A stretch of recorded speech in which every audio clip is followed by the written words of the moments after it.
I have to say, somehow recently, Jim Wilcox tend to be the first one to be in the chat all the time.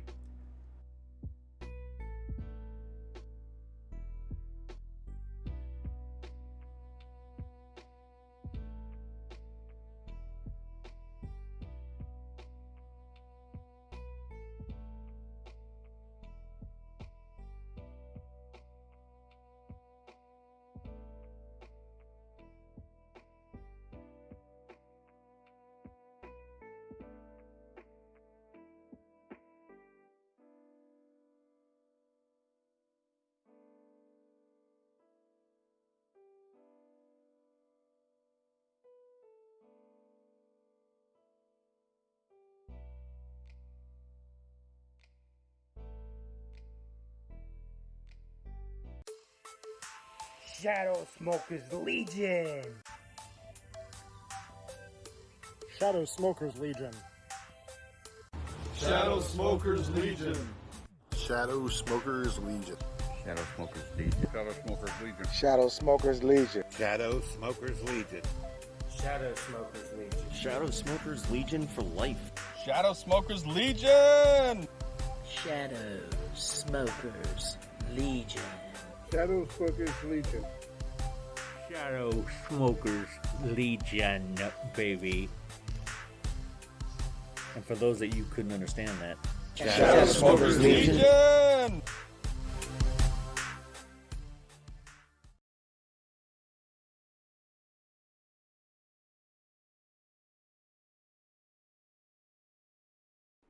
There we go. We can try it again. Hey guys, Tony the SoySauceAssassin. Today's what? Wednesday, and I've been told to do the lost and found cookie because Martin Maya had his video today, reviewing it. I did watch it too, but I am not gonna allow that to kind of change my point of view of the cigar. So I am going to just review it from start to finish, right here, right now, just the way it is. So I mean, it's so weird looking at myself through this window because one side of my camera looking one side, the other side of my camera looks the other side. Like it's opposite. So and even though I had the heater on for the last 3 hours for this basement, I told you guys how cold it is for my basement before, right? This is how cold my basement is, 62 degrees, and that's with the heater on for 3 hours. So you can imagine how cold this place was. It was cold. It was cold, right? Good thing I have a sweater on, so you know everything's going on.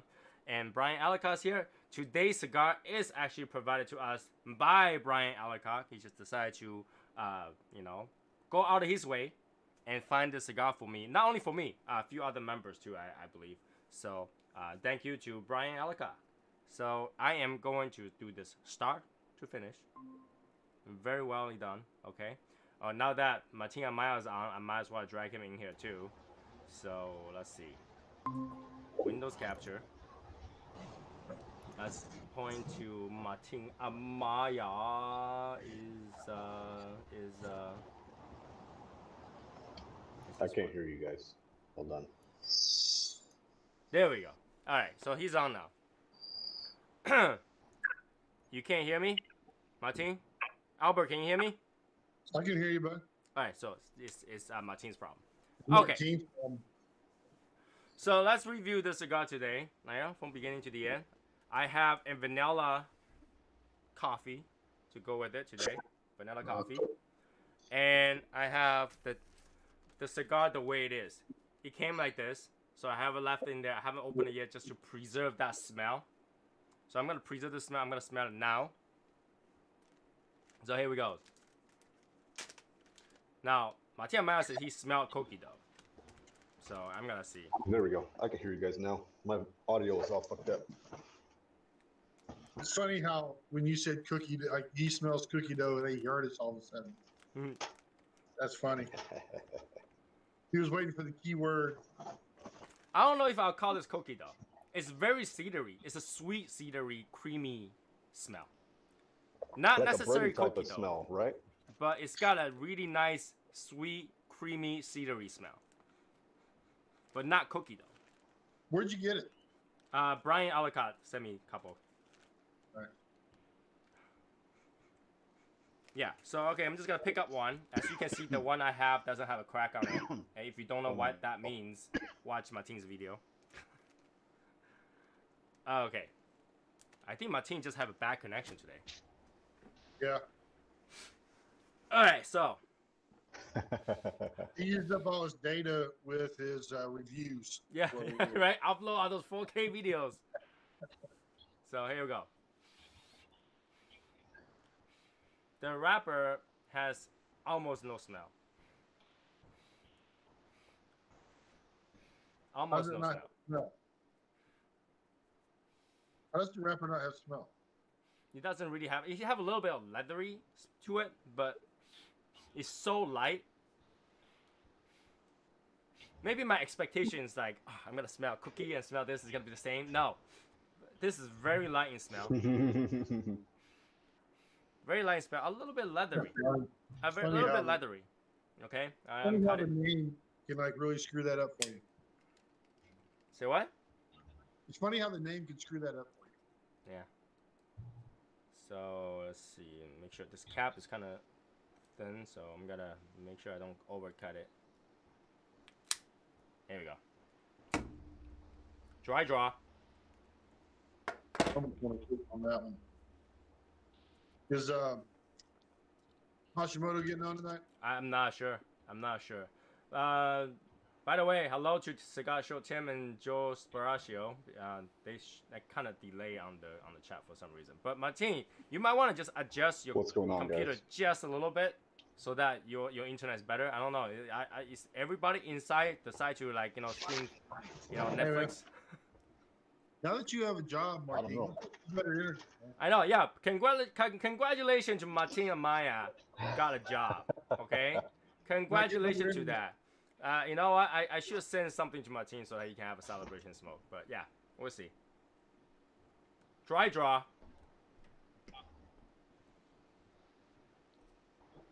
Better internet, Martin. I think the problem is because they put like a Cookie Monster band on this thing. You expect a chocolate chip cookie. That's what I'm saying. Yeah, that just screwed it up. But this tastes like a spicy gingerbread cookie.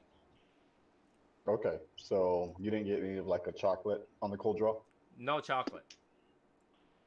I got a little bit of chocolate on mine. Just gingerbread and really spicy the tip on my tongue. Very spicy. Jealous? Short stack. Jealous? Cool. No, I still got maybe one left. Alright, let's light this up. You know what? Of course, I haven't been filling my lighters, so majority of my lighter have no butane. You know what? I got this one. I'll do this one. Here we go. Yeah, I had to refill mine today. What'd you order, Martin? Habano or? No, I ordered the sampler. Ooh, so spicy. The Martina Maya sampler. So spicy. Just drawing it is spicy. This is definitely like a white pepper spicy. And it lingers. Yeah. It stays. White pepper. Very itchy. If you got it in the back of the throat, it will itch. It's very tingly. So, hey, quick. Very tingly. Ooh. Yeah, you want to have something creamy to wash this down. It's very spicy. Alright.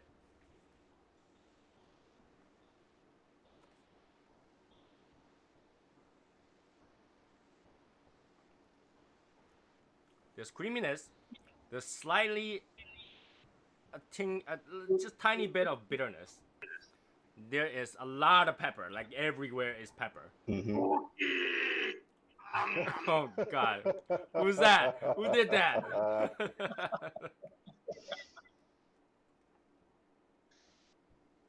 Did you catch it? Yeah, just don't get me flagged with that sound, okay? Just don't get me flagged. Hey-ho, Kermit the Frog here.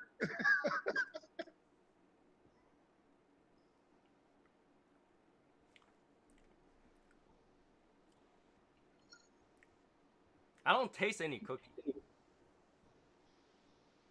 I don't taste any cookie. It's just so spicy right now that I don't even taste the cedary. Is it a little bit creamy? Yes. Is it peppery? Very peppery. I got a little bit of licorice at the nose.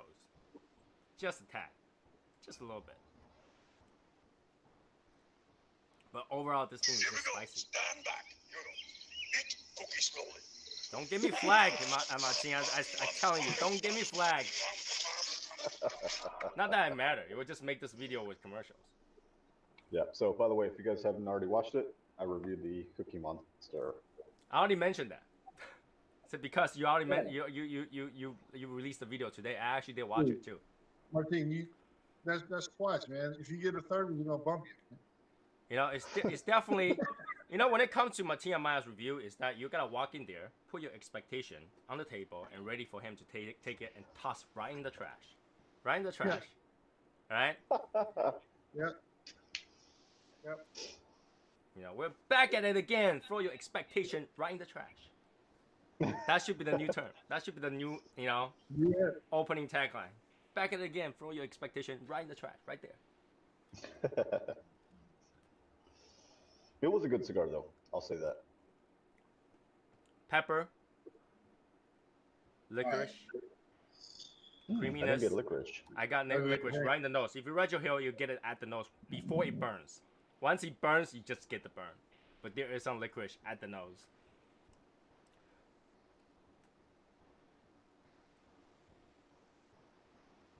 I'll give you a little bit of like those graham cracker flavor to it. Mm-hmm. A little bit of those like buttery Like a cookie. bready not gingerbread type of note. not a full cookie. Like if you look at this is definitely not gingerbread cookie on it. Right? This is definitely chocolate chip. Okay, and you would think that they will use some like Nicaraguan, you know, type of thing, so you get some little bit like the cocoa or something like that in there. But no, you get like graham cracker, spicy, and because that spicy and the cracker mix, it feels like a gingerbread cookie, but it's not. It's like you try to get someone to make a Italian cookie, but the chef is Chinese. Right? You know what I mean? It's like missing something. Like you're expecting one thing because you saw this band. You're like, ooh, lost and found. Yes. Right? Cookies. But then like you smoke it, you're like, where's the cookie? You know? It's like you knew that you found Carmen Sandiego, and then you took off the hat, it was someone else. So now you have to go to a different country again. It's one of those.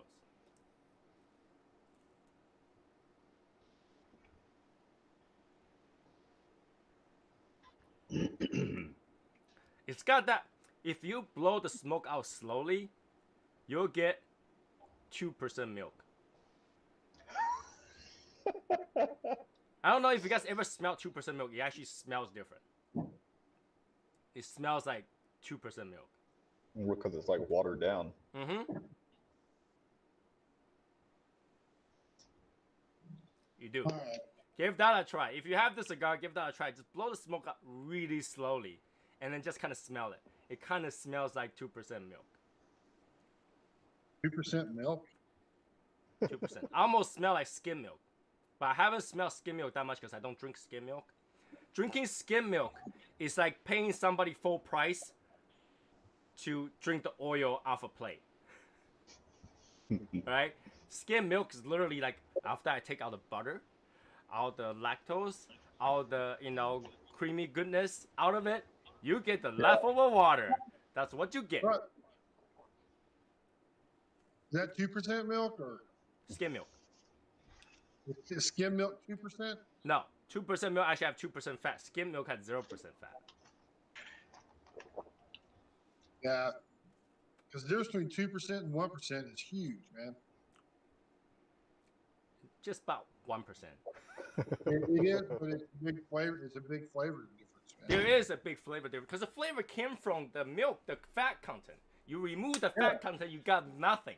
Okay. But just 1% difference makes a huge. I mean, you got rid of the 98, right? 98%, which is, whatever. So now you're down to 2. Going from 2 to 1 completely sucks. Oh yeah. And then go to 1 to 0. It's like, Yeah, why are you even paying that price for it? Why do you pay $3 to $5 for water? Yeah. For left water that nobody wants. Nobody wants that skim milk. The skim milk cannot do anything. Right? You cannot even put in your coffee and consider that tastes good. No. Okay? Like, milk has a lot of content, right? You got the milk fat, you got the butter portion of it, you got the lactose portion of it, right? And you got the liquid, that just liquid. Okay?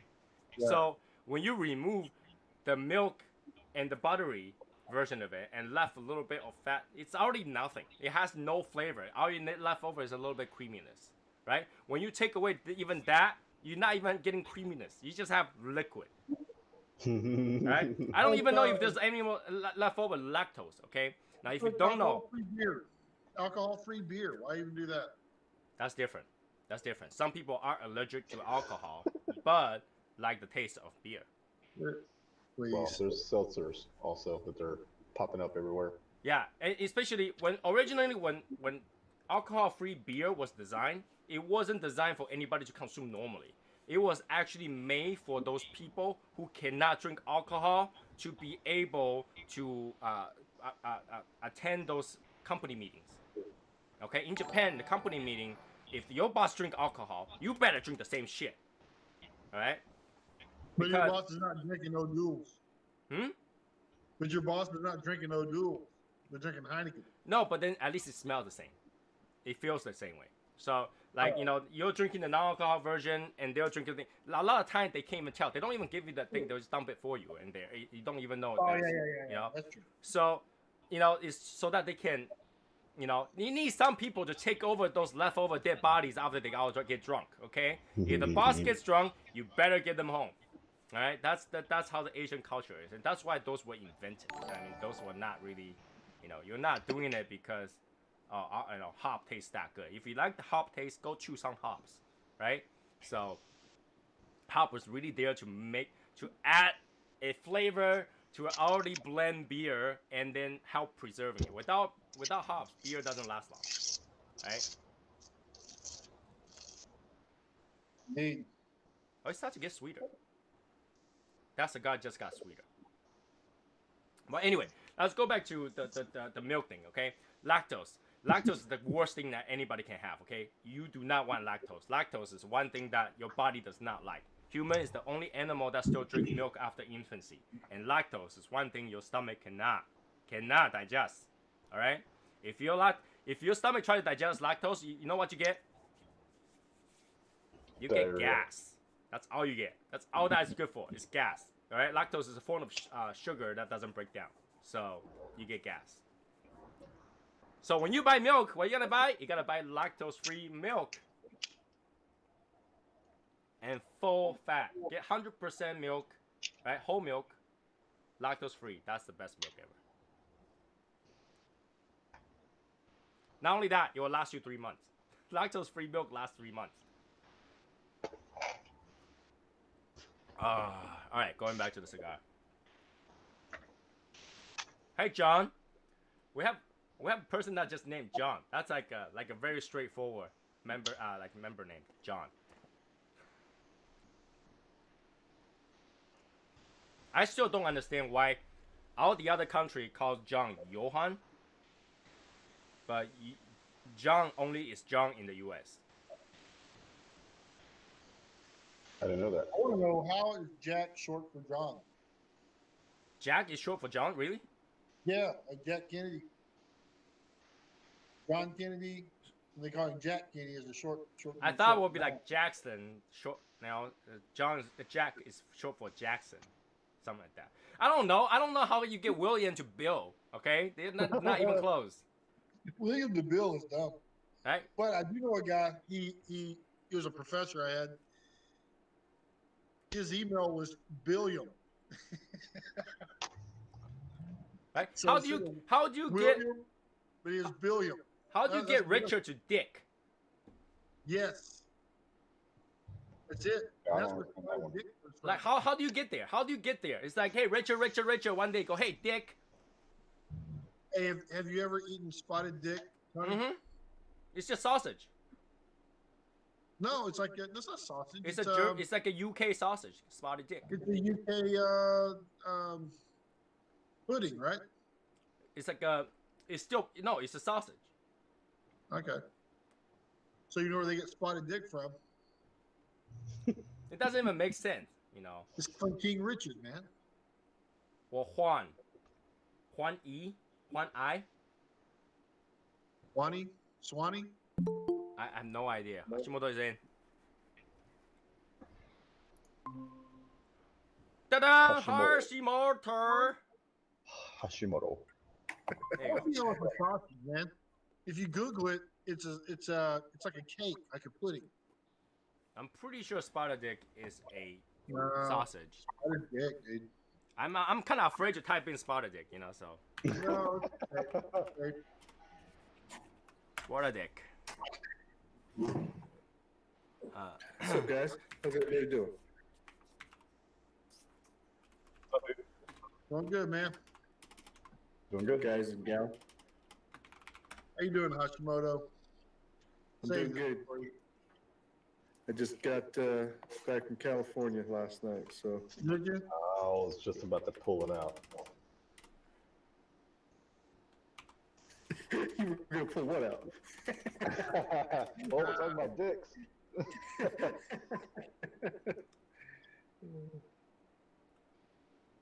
Oh, you mean the shoot. Did I get it wrong? The one from the can. Why is it the no? Okay.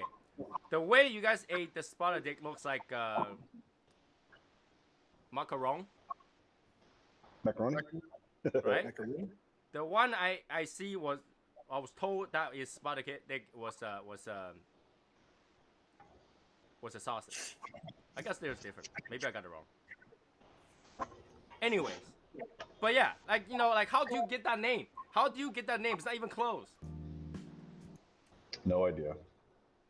Dick and Richard, I don't know, man. Pick Jimmy cigar review. Hey, Pick Jimmy. Pick Jimmy, what's going on, dude? He's another Texas dude. Texas. All right. Yeah. Is that, no, that's Ronnie. That's Ronnie. He's not the Ronnie guy, right? No. No. No, he lives over in Fort Worth. Ronnie Smoking Ronnie. Smoking Ronnie lives up north in Keller, I think. Hey, Juan. Somewhere up there. Louisville, maybe. But it's not cigar smoking Ronnie. It's like beef smoking Ronnie.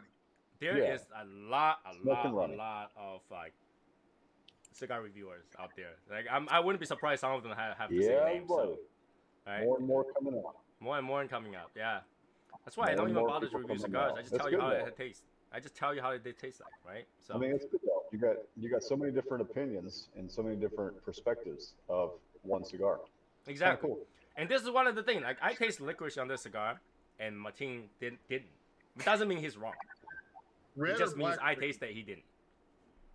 You know, Matt didn't taste orange. Doesn't mean everybody who tastes orange is wrong. Just means they didn't. Red or black licorice? Black. Definitely black. The difference. I don't know. Yeah. I thought the red one tastes like supposed to have like strawberry or cherry Yeah. flavor to it. It's sweeter. Yeah. All right. So far, I wouldn't say this cigar is bad, but it's $17 not worthy. It's about $11. It depends where you buy it. Yeah. I Yeah, think right. for I believe Alakak told me that was $17 a piece at where he is. Oh wow. Well, he's in New York as well, so Yeah, so you gotta add the yeah. tax and all that stuff. But Mhm. let's say $11. Is $11 worth it? Well, for the size that you're getting, this is quite long of a cigar. Yeah. Maybe I mean, you're worth yeah. $11. And plus, you gotta give it to them. They use ribbon, not just paper. Yeah. Which I would have preferred if they use some glue, not tape. Right. Because the tape really covers up the lost and found. If you don't look closely, you're not gonna see that lost and found. Exactly. Martin had a lot of trouble trying to show that lost and found sign on his, and then he zoomed in. So I will talk about that CAO cigar in a minute, though. There is a new one. There is a new one, but I haven't got it yet. It's a re-release of an old cigar. But the box is fucking insane. Yes, the box looks so beautiful. I was planning to buy a box, but now we'll get to that in a minute. Let me finish this cigar first. I'm gonna review your cigar. Yeah, I do take. There is a little bit of. I mean, yeah, you can tell that it's a cookie, but because it's an after bitterness to it, it tastes like cardboard. I'm gonna get cardboard. And it goes on and off. So some puff you get a little bit more cookie, some puff you get a little bit more cardboard. You're maybe coughing too fast. Huh? He's looking Too fast. No, I'm like, you know, I'm not hotboxing this. My finger's right here. It's not even hot. This is about to go out, actually. No. So, I don't know. I don't know. It does get sweeter. Alright, it did go sweeter. So it became sort of a dessert cigar because that pepper went away. That pepper was so overwhelming, peppery, that if you start too quickly in the beginning, you probably got to choke and then start coughing. And that is very spicy in the beginning. Yeah, the pepper, you get like a blast of pepper at the very beginning. It mellows out, and then it comes back in the second third. Okay, now, in terms of strength, I think it's like just hit medium kind of thing. Depends how fast you smoke this. Just hit medium. All right, what's the name of the cigar? It's called Cookie. No, the CAO. Vision. Now, I only know about it because today I actually browsed some website for some cigar to buy, and I found that. But it's not new. I think some people already know about it, you know? It's a re-release, yeah. And guess where I found that today? Where I saw that today? I don't know. Selling Cigars Daily today, I think. Oh, wow. They were sold out, though. That box, I don't know if it's the light or what. It looks like shiny and reflective on his picture. It looks like ultraviolet. So I don't know. So I had to buy it. But to buy it, someone had to sell it to me first. It's got like a bluish black light looking thing. Yeah. But the cigar itself, Is there three lights in there? Is there three like LED light in there that shines? Oh, Looks like it. He's frozen. So I don't know. I debated for a while before I saw it out of stock, but it does look cool. But it is a Churchill. It's a Churchill, and the only thing that will probably impress me about it is probably because it's Cameroon, right? Sumatra and Cameroon on it. But it is $18 a stick. Right. God damn. Not for CAO. No. But you gotta give it to them. That the box, they kind of spend a lot of money to make that box. I feel like. Yeah. And the band also has the reflective thing on it too, the foil. So it does look kind of cool, but it's an 1818 kind of cool. Looks like it's wrong. You know, it's. I go smoke the light, Tony. So I don't know. I don't know. I have to smoke one. You're not gonna smoke the light, so no, it's not worth it. You know what? I will smoke the light if I can. I will smoke the light. Watch me. Okay. Hey, John Corona G. Oh, that's John. We just changed it. John Corona G. So it's 1818 before tax and everything. So if your state charges tax and stuff like that, you're at $20 a piece. Yep. I mean, granted, it's a Churchill size, so that is quite large of a cigar. You know, For you're an getting old two cigar, Robusto, man. Robusto on it, right? You're getting For an almost old two cigar. Robusto. Think about that. So, $20 cigar. I don't know. I really have to think about it. Like, if I'm buying that, I'm buying the box. There's no reason to buy one because you're paying for, like, I think $18, $6 for that box, right? So, you kind of have to buy the box if you gotta buy this. Without that box, kind of defeat the point. Buy a lot. So, I don't know. You can just go stand in the cigar lounge and look at the box. Or you can just have a black light readily You do that available. for free. See, I always have a black light near me. Because you gotta use black light. Yeah. Just check some of the bands, you know, Cuban cigars to see if they're real. So, black light. It also kill off all the bugs too. You know, for black light to kill anything, you had to shine on it for a whole minute. Okay? It's a bug zapper though, right? It's a bug zapper. No, it's not.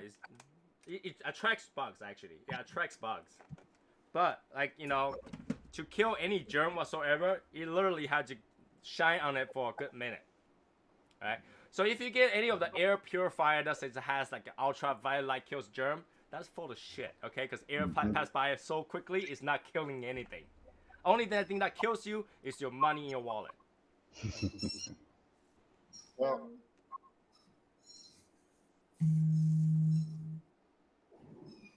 What was that? Somebody's phone vibrated. Or somebody pressed the button for the vibrator, remote vibrator.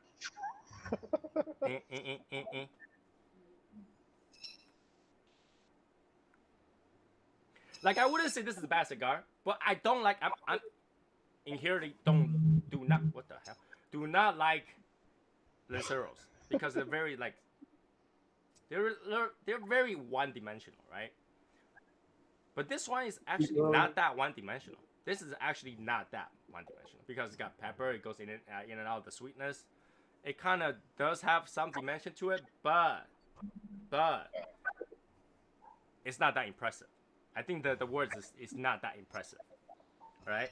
It's a worthy to get one to put in your humidor and leave it there in the humidor, so somebody pull the drawer and they gotta see that cigar and say, hey, what is that, right? Maybe.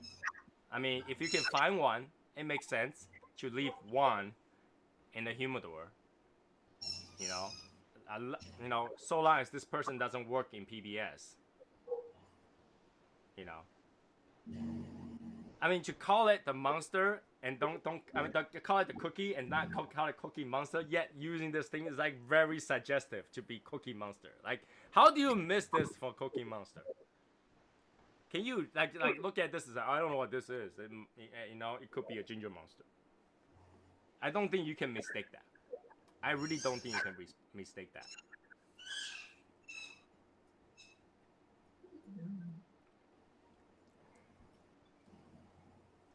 The more I smoke it, the more average it becomes. I feel like there's other cigar that tastes just like this. I really do. I feel like there's other cigar that tastes very similar to this. I'm trying to think what cigar that tastes very similar to this.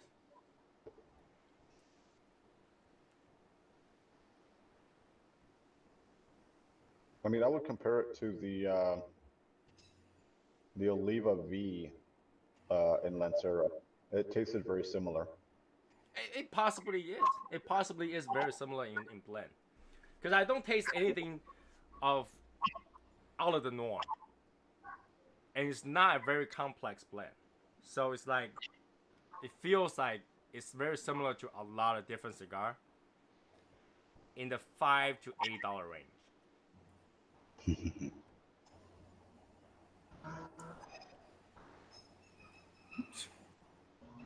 Is it good to go with coffee? Yeah, it is. Is it good with milk? Probably. Right? Cream soda? Definitely. Like even like vanilla drink. Have you ever tasted vanilla drink? It will even taste good with Ovaltine. And Ovaltine's watered down. Have any of you drink Ovaltine before? Hell yeah. You know how the like the instruction to make Ovaltine was like 1 spoon or 2 spoon full of Ovaltine with a whole cup of water? Am I the only one that puts like 15 spoons in there before I started? Yeah, we did the same shit, man. Because it tastes so watered down. It's like, ah! Yeah, there's no way you could have 2 scoops or 2 spoons and it tastes like, I don't know, it is. It's watered down. You're like, what the hell? Right? Like who came up with that? Like, who came up with that mixture? You know, 2 spoons was more than enough. No! You know, there's another drink. It's a chocolate drink called the Yoo-hoo or the Yahoo. Yoo-hoo. Yoo-hoo. That tastes as watered down as you can get too. No, Quick. Nestle's Quick. Nestle's Quick is actually more chocolatey. That's actually chocolatey. But I'm talking about the Yoo-hoo is actually a chocolate drink. It's just chocolate powder and water, nothing else. I thought that was a web. Yoo-hoo is chocolate milk. Yoo-hoo has no milk in it. Oh, I thought it was chocolate milk. It's chocolate Well, drink. no, It literally say chocolate drink on it. It has no milk content in it. She's not even creamy. Isn't Yoo-hoo that website? Like where you go and get... No, not that Yoo-hoo. No, the reason I think about Yoo-hoo is back in the day, when I was in school, there's one girl that says, you know, would you like some Yoo-hoo? I was like, what are you talking about, Yoo-hoo? Right? And I was like, sure. When and where kind of thing, you know? And then she gave me a bottle of that Yoo-hoo. That was the first time I drank Yoo-hoo. Yeah, totally friend zone after that. Wow. Would you like to see some of my Yoo-hoo? No, she's like, would you like some Yoo-hoo? Would you like some Yoo-hoo? I was like, you know, I don't know if she was preying on the fact that I'm really bad at English or something like that, but yeah. That's the first time I drank Yoo-hoo, and I was hoping that was going to be the last time I drank Yoo-hoo. But in terms of the cigar, I don't know, if you can get this at $12, or if you had that whatever subscription box that Martin was talking about, that was worth the admission itself, right? Because this cigar will have cost 10 something. And then I think the box was like 25, 30 bucks, something like that. Right. For like 3 cigars. So yeah, you get your money back on that one. But if you only got one, I wouldn't recommend you to smoke it. I would recommend you to keep it just like that. It has more of a conversation value than its smoke value, I feel like. Like, it will be an icebreaker. It'll be a pretty good conversation, you know? It's like, hey, it's a Cookie Monster cigar. It'll have that value more than its smoking value, I think. I feel like that way. All right, so... I think what you do, man, I think what you do, Tony, is you smoke it. And then you leave the band. And then when they ask about it, say, man, this thing tastes just like cookies, man. Believe it or not. It tastes just like cookies. you just play it up, man. But, like, once they find the cigar and they smoke it, they're like, you're full of shit. Well, yeah, but, you know, whatever. No. See, I don't like to lie, so I'm not gonna go with that. I'm not gonna go with that. But yeah, I will keep one of these in the humidor for conversation purposes, for coolness. There's a difference between lying and pulling legs. You always pull people's legs, man. That's not lying. I don't know if I want to pull people's leg either. You know, would you like to go to Matt and say, hey, Matt, lift your leg right open so I can pull one of them?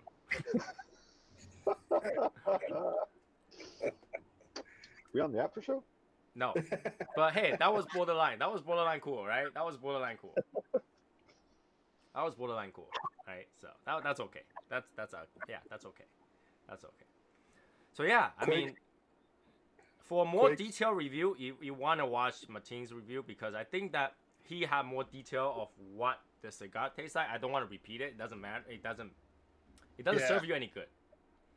But I can tell you for me, after watching Martin's review, after smoking it, I personally will say that at a certain price range, it's a good gimmick cigar to purchase.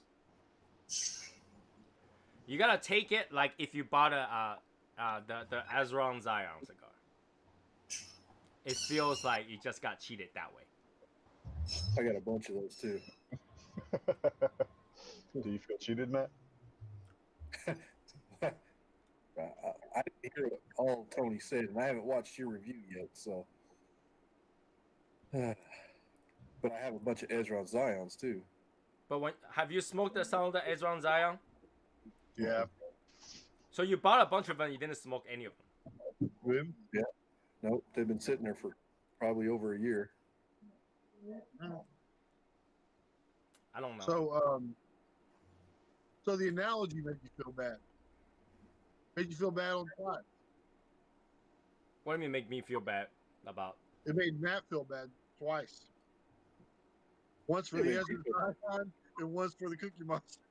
The thing is that, you know, when you buy Ezra Zion, you gotta understand that a lot of those cigars are not premium cigars. That's number one, right? So you're paying for the hype, for the name, yes. Oh, yeah. But then at the same time, you gotta know majority of the cigars, if not all of the cigars, does not have anything to do with the name that they give it. All right, do not smoke it. Like the gingerbread ninja, doesn't taste like ninja. Well, it's like the brass knuckles. Are they going to taste like brass knuckles? I have not getting hit by one. I don't know. Right? I don't want to get hit by one. That's like a guarantee lose a teeth kind of punch. Yeah. I don't know. To get a median hit on this cigar, I almost feel not worth it. Borderline, right? Borderline. There is a coolness factor in this. There's about $10 worth of coolness factor in this and cigar, right? I think the cigar itself is about $5 to $6, and then they give you the packaging and idea and all that, and go and pick up, you know, limited quantity and all that stuff, plus the Privada Club name. You get to probably $10. So at $10, you got yourself a deal. That's okay. That's barely okay, right? If you got the box, like the Martina Maya club thinging that he told you guys a few times, where have sketchy people toss it off in front of his stores, that's okay too, right? If you gotta go buy this and just go out of your way,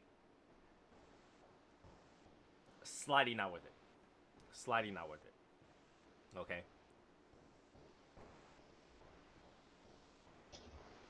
Yeah, slightly not worth it. I think it's interesting, but like I said, it tastes so similar to other cigars that just buy the other cigars. Yeah, I feel like you could just buy the other cigar and get similar taste, similar enjoyment, or similar whatever. The only cool thing is really that band, and this band costs 25 cents. Right, so yeah, like this conversation starter is a cool thing. Like if you go out there and just smoke this, people's like, "What cigar are you smoking?" You're like, "Dude, this is, you know, the cookie." It's like, "Oh, is that Cookie Monster on thing?" And you're probably gonna say, "Yes, it is." Well, I'm not gonna call it is because copyright, trademark issue, and stuff like that. I'm not gonna call it is, but it is a cookie. Yeah, they named it the Cookie. It's not actually Cookie Monster. The Cookie. All right. I mean, everybody already automatically call it Cookie Monster because that's how blue and eyes and cookies identified nowadays, right? But trademark wise, gray line, very gray. All right. So today, actually, one of the person on Instagram that I warned to remove all the tag off, he's like, I thought hashtags for everybody to use. He literally said that, and I explained it to him. That's like, well, just so you know, Shadow Smokers Legion is trademarked under Class 35, which means we cover social media. Which means if you use our name on hashtag, I can get you too, right? And it's like, well, what all the other people use all the other hashtag, they are fine. And I explained this to him. I say, you can make a logo extremely like the swoosh of Nike, and you're okay with it until somebody says something, right? You didn't break a trademark until they have, hey, that looks like mine, right? Yep. So since I say something, you remove it, okay? You remove it, right? Don't make me to go fill up that trademark thinking from Instagram. It's really annoying. The whole thing to ask me to send proofs and everything. It's really annoying. I really don't like it. You can do just about anything until you're successful at it. Or you can do just about anything until somebody has a problem with it. That's what I'm saying. Once you're successful enough for someone to notice, then you got a problem. I can tell you this guy wasn't successful enough. So was this just some random guy on Instagram? Yeah, because like Martin and a few other members say that when you search for a hashtag Shadow Smokers Legion, you'll find a lot of other ones. And I reported pretty much every single one of them, challenged them for trademark on few of them. And one of them is currently removing out his tag because I want him to, you know, because Instagram does allow this, okay? If they breach my trademark enough, I can overtake that account. Like, I can take over that account. They will lock and become my account. So, don't do that. Just telling you, it's possible. You don't believe it, go ask Instagram. That process is there. Yeah, but I'm gonna tell you, brother, they're getting dogged right now in the Senate. I'll tell you. Right? Mm-hmm. Not to get political, but Twitter. Not to get political, but What's up, dude? Josh Twitter, Jones, what's going on, man? They're all We got getting an dogged. Texas brother. Good to see you. You too, man. The Senate's killing them right now. Killing who? Twitter and Facebook. Yeah, I and you know what? I did hear that particular interview. A lot of them would just bitch them out, and they were like, "Oh, I'm not sure. You know, I don't know. I did not know." Yeah, I'll get back with you and all that crap. That's like the we political don't know answer. that. That's like the political answer. I don't know. I'll get back to you. I'll get back to you on that. Morons, right? They act like they sound like a bunch of morons, right? When it comes down to hard questions, oh, we don't know nothing, right? But I do on think the other side of that, they know everything, right? I do think there is like a justification around it, right? If you can choose what content stays on your platform, then you're a publisher. That makes sense. Sure, And that does really make sense. So yeah, I mean, you know, what they can do is just become a publisher and get taxed. I'm okay with that. So, you know, They can handle it. They can afford I it. told you I'm not like giving enough puff. He just died. He just died on me. Where is the lighter? Lancero, man, you gotta stay on top of them suckers. That's why I don't like Are you Lancero. smoking the cookie? That is the cookie. I smoked a couple of those. I think the draw is a little bit too tight. I don't know. I had a little burn issue too. Well, because this is like a medium, I don't want to smoke it too fast. I only have one meal today. And 16 different cups of coffee, but one meal. Yeah, it's not that strong. So if you smoke it too fast, it will start to kind of bother you, so you can't have the second cigar. So, you know, I want to leave room, right? Josh Jones today actually messaged me for this chat room thingy. He's like, hey, I want to be in the chat. Like, there you go. Yeah, you know, Martine sent me, I reached out to Martine, and Martine said, just reach out to Tony. And I've been wanting to get on the chat for a while. I try to get on the shows most of the time, but I'm like, damn, how do you get on the chat? So, yeah, finally got to get on. It's not that hard. Just get your people to talk to my people. Once you talk to your people, arrange a time, pull a ticket, and wait for your number to be called. It's actually not that hard. Come on. Exclusive club. Yeah. Exclusive club. Exclusive for that. You know, by the way, we only have, about 16 people that hasn't checked in yet. They got about 1.5 more weeks, right? So 16 people is not bad. It will just bring us right down to 140 something. Yep. Curse of 150. Curse of 150. I did realize that we have few members that left. Oh, wow. Because we're at 167 and we dropped to 164, and I couldn't find who left. But because this thing, I can no longer tag them, because I tagged everybody today. Everybody who's missing, I tagged them. And I realized there's few I can't tag. And then I realized like their name was not even on there anymore. I was like, okay. So I actually, do my due diligence, right? Just like send them, hey, you left the group, right? Okay. And he's like, yeah, okay, thanks, bye. It would really, it would be really nice if it's just one of you just decide to say, hey, I had enough of your bullshit, SoySauceAssassin. Bye. That's all you had to do, right? If you're gonna send me a bitchy email, I'm okay with that too. I'm not even gonna release that email, and I'll just simply remove you. Just do that. Today I was like, deal with all these things. I was like, you know what? I really should, like, charge every member a member deposit. All right?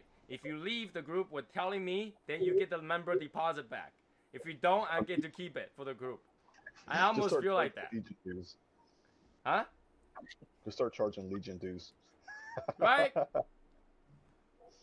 At least I will know who didn't pay the Legion due. I can remove them too. Exactly.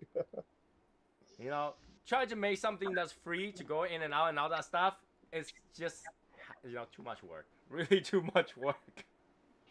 People won't even give you that 1 second of their time to say, I'm done. Right? 1 second of your time. I'm done. Right? Just make a post, say bye. Alright? You don't even have to worry about people respond to that post because you won't even see it after you left. You just say bye and left. You won't even get a notification on that. At least we get to see which one it is so we can remove it. If you want, we can even remove that post right after we fixed it. Hey, Josh, do you think the message is subliminal here? Like, since you just got on, he starts talking about this? Wait. John. Who needs to drink a beer and smoke a cigar and chill the hell out? Who needs to do that? Who needs to do that? Yeah. God, dude. Yeah. All right, I'm watching it. Huh? I'm watching it. Watching what? The chat. The chat? I was like, who needs to do that? I mean, I'm smoking a cigar. I'm very chill right now. Look at how chill Josh Jones is. He's like, yeah, he's chill. He's not cheap and chill though. He's not cheap and chill. When cheap and chill comes, you don't even know if his screen froze.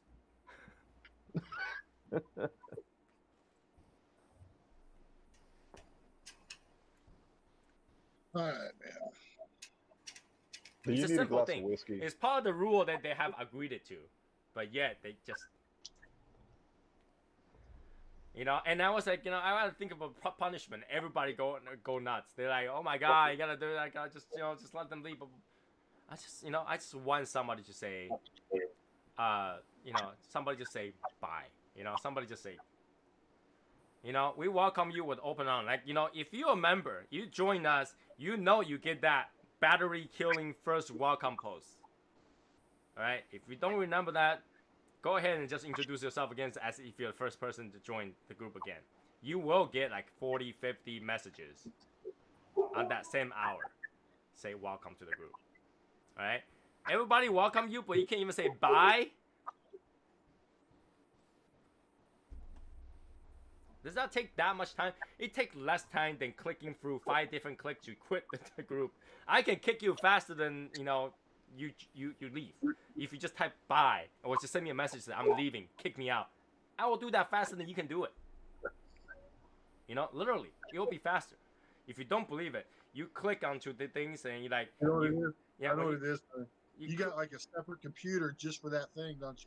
I have 3 screens on all time. Yeah, like, load it up. Right? You can just say bye, and I'll kick you so hard that you don't even know you got kicked. That's funny. Right? You can just do that. For me, I only had to click 2 clicks. For you, you probably had to click 5 clicks. Don't you think it's easier if you just tell me? All right, man. That reminds me of something. That reminds me of this guy who goes to a monastery. He joins a monastery, and he finds out that the rules is that he has to be quiet. He has to be silent. But every month, he gets to say 2 words. So he goes. Well, I think I heard that from James before. Did you hear it? All right. Right, Martin? Does that sound familiar? Killed your joke. Y'all heard it? Y'all heard it? I haven't. If you guys have it, go ahead. All right. So he goes the whole month, doesn't say a word. They say, okay, what's your 2 words? And he says, food bat. So, all right. So a whole month, he goes on for a whole nother month. Goes up to the guy and he's like, bed hard. Goes, all right. So he goes for another month, didn't say a word the whole month. Goes up, he goes, okay, what's your 2 words? And he goes, I quit. Well, at least he waited until then and say, I quit. He could have quit at any given time in between, but he said, I quit. That's common courtesy. So the 2 guys we're talking about says, well, man, so that guy wasn't happy. Because that's all right. He was complaining all the time anyway. You know, I'm telling you, this is common courtesy. Common courtesy. Right? Just let him know you quit. Like, you guys don't, like, a lot of people don't realize how much work the mods had to go through to find who left. And I mean, a lot of group that doesn't matter, because a lot of people don't care how many people is in the group. They just want more. Right? I mean, we actually care about our Legion and for want to us, know who's in the group. We care about how many people is in our group. We care about, you know, everybody. Like, if somebody's in trouble, somebody's in a bad situation, we care. So it does matter. And if somebody doesn't show up for a while, we're like, what happened to that person? And we reach out, right? Mm-hmm. So if you quit and we don't even know about it, you know, that will throw me to a panic attack. How's Chris, by the way? Chris, who? There's a lot of Chris. OG1. Oh, Chris Powell. Chris Powell. He actually checked in. Now, let's be fair, okay? Chris Powell has been in shit ever since the first day I know him. Yeah. Okay? He have a lot of relationship issues. You know, he had to be a father. He had to deal with his own inner demons. He had to be samurai. You know, all that stuff. So, you know, give him space. That's totally fine. But he check in every single time. Yeah. So, you know, he had that courtesy to check in every single time. So, common courtesy. Very simple stuff to go through, okay? You know, you will spend more time watching a useless meme video on YouTube than saying goodbye. Just do that. Just do that. All right? Don't make me go, you know what? So from now on, anybody who's new join must put, I don't know, $50 deposit or something like that. I don't know. And when that person leaves without saying anything, that $50 will go to a free 5-pack cigars for a random winner. I think that's pretty good, right? So one person leaves, somebody benefits. You start charging the deposits, everybody's gonna check in. Right? Right? Right? Yeah. It's only twice a year. Twice a year. Right? Twice a year. You spend more time doing your tax. Okay? Yep. So just do that. Just very simple. Don't make me There's go an for option, it. Tony. Yeah. Treat the check-in like taxes. Like, get it associated with taxes, man. Hey, you spend you spend 4 months to do your tax. Right? People do 4 months tax, right? They have until April 19 to do their tax. I only need you to do, hi, I'm here. That's all the time you need to take to be safe for the next 6 months. And you cannot do that. I make it super easy to, I tag you. I made multiple posts.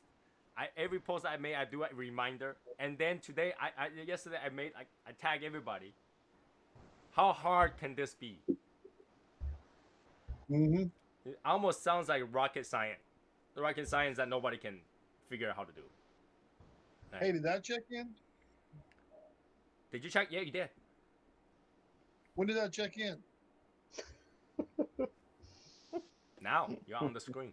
I think I checked in within like the first 3 hours. Yeah, I think the first one was was Matt. Matt was the first one to check in. When did it start? When did it start? Like On 3 Sunday, days ago? last Sunday. Yeah, something like that. Was it like a homepage thing? Did you count? No, the homepage. I counted the homepage one. Homepage, I also have a post there. But you definitely check. I think you checked in because you responded to somebody's post on the check-in. Oh, okay. He checked in without even knowing. But it's that simple. It's that simple. Just respond to that post and you're done. Right? Yeah. Like, not hard.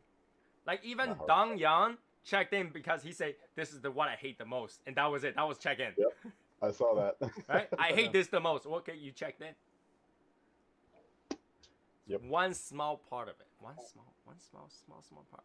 I spend more time to deal with this group, everything that we need to do in the back and front, than that 1 second that you just had to check in. Right? So come on, just respect. Give a little It's bit love. so hard, Miriam. You make it so hard to be a part of this group, Tony. I know, right? I'm making it so hard, so hard. Dang. You know, so very hard. This cigar's got to go out again. Mm-hmm. Yeah, went out on me twice. So hard, you know. It's not that hard. It's part of you. Treat it as part of your entertainment, right? People go to those VTuber and comment like 5,000 comments per video of 2-hour video. They have like 5,000 comments, right? And you can't even give. You can quit by just go to one of these videos that I quit. Right? You can even leave a comment in any of the video to say I quit. I'm okay with that. I'll go in there and I'll fix it. You know? It's not easy. I really hate to repeat that every time. I'm gonna kind of screw with you, man. I'm gonna go in there and I'm gonna like Martin's gonna be talking about something. I'm gonna be like, I quit reading this thread. Now, if you do say you quit, I will delete you. But I'm not quitting the group. I'm quitting reading his thread. You know, there were a few people that tried to be a smart ass to saying that he quit this thing, and then if you read all the way to the bottom, it's like, a wrong thread kind of thing. Lucky you guys actually read the context of the reason why people want to quit when they have a really long, too long didn't read crap. I will read the end. But, if I didn't read it, I would just like kick, delete. Now, you guys don't know how much satisfaction I get for hitting kick. Remove. Wow. I love hitting remove. Alright, so. Wow, man. You're so maniacal, man. You're maniacal. You don't understand. It's because that when one member leaves, that's one less member I have to care about. Oh, wow. I pay a lot of attention, so one less member makes it easier. I love and care about all the members, right? But if I have one less to care about, that's one less. Yeah, that's a bigger slice of pie for us, man. I got it. That's cool. Because I do want to get more of Tony's loving. Right? There's more I can focus on. There's more I can focus on. It's like, okay, we have these active members. What can we do without these people? Right? When you have like more people, you're like, okay, now I had to account for these people. Every time I make a coin. Now I have a better chance of winning the raffle. Mm-hmm. Yeah. By the way, on the raffle, we already have cigar packs. Mike Clark is making another one of those amazing ashtray that will have a Shadow Smokers Legion insert in the middle. Okay, that's for raffle. Obviously, Yazzer is still preparing his prize. When Yazzer says I had to go prepare the prize, it's gotta be something crazy. Wow. Okay, when Yazzer says I give me some time, I'm gonna go prepare so I can take a picture of it. That usually means like he's going out of his way again. All right, so now Josh Chong, are you in the previous raffle? You're not, right? No, it's for me. You should watch that raffle video because everybody's got like the grand prize. There was 10 grand prizes. What was in the grand prize? Well, like the whole in the 10. Well, there was 10 boxes of cigar and alcohol. Damn. And the alcohol is not like a sip; it's an entire bottle. Mm-hmm. So when is the raffle gonna happen? It will be it was Christmas raffle, so it'll be Christmas. We have twice a year, just like right after our audit, we have our Christmas or semi-annual raffle, right? Awesome. Because that way we can kick out other people who doesn't care, and then just have people more winner for everybody. Cool. And just showing what you didn't know is our motto is that everybody wins something. Oh, What you sweet. could do, Tony, is sell raffle tickets and then do the audit. No, because then I had to send them shit after they leave the No, group. no. No, you're getting it wrong, man. I caught that. Sell the raffle tickets and then do the audit, and then our chances get a little better. Well, some people just don't care about their $5 on the leave. But then That's again, it. when they leave, I had to refund them. So. Okay, well, that's yeah. All right. That's actually more work. So. I can tell you guys straight on, I am not looking forward to any of those raffle shows because, it's literally Asia no sleep. That was like 4 or 5 hour show every time. We have to figure out what you're going to smoke, Tony. Not gonna be a Woody. Woody. Yeah. That's right there, right here. Remind me never to smoke that again. I don't know. But yeah, every time it's gotta be something amazing. I'm like, looking through my humidors and see what cigars I have. I'm gonna put them together, cigar packs.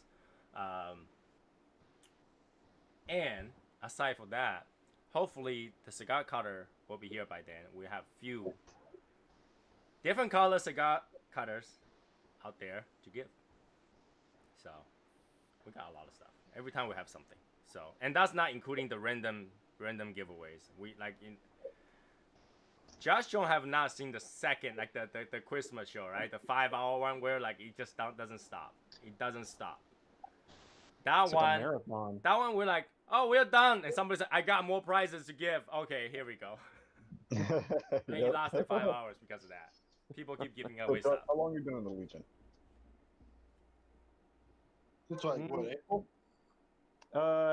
Open enrollment, January. So January. Oh, Yeah, so he missed the previous Christmas one. That Gotcha. that one was the one that's big. That one was like, Yeah, that's a big one. we planned it for like 3 hours. It lasted 5 hours because we keep having Yep. stuff to give away. So.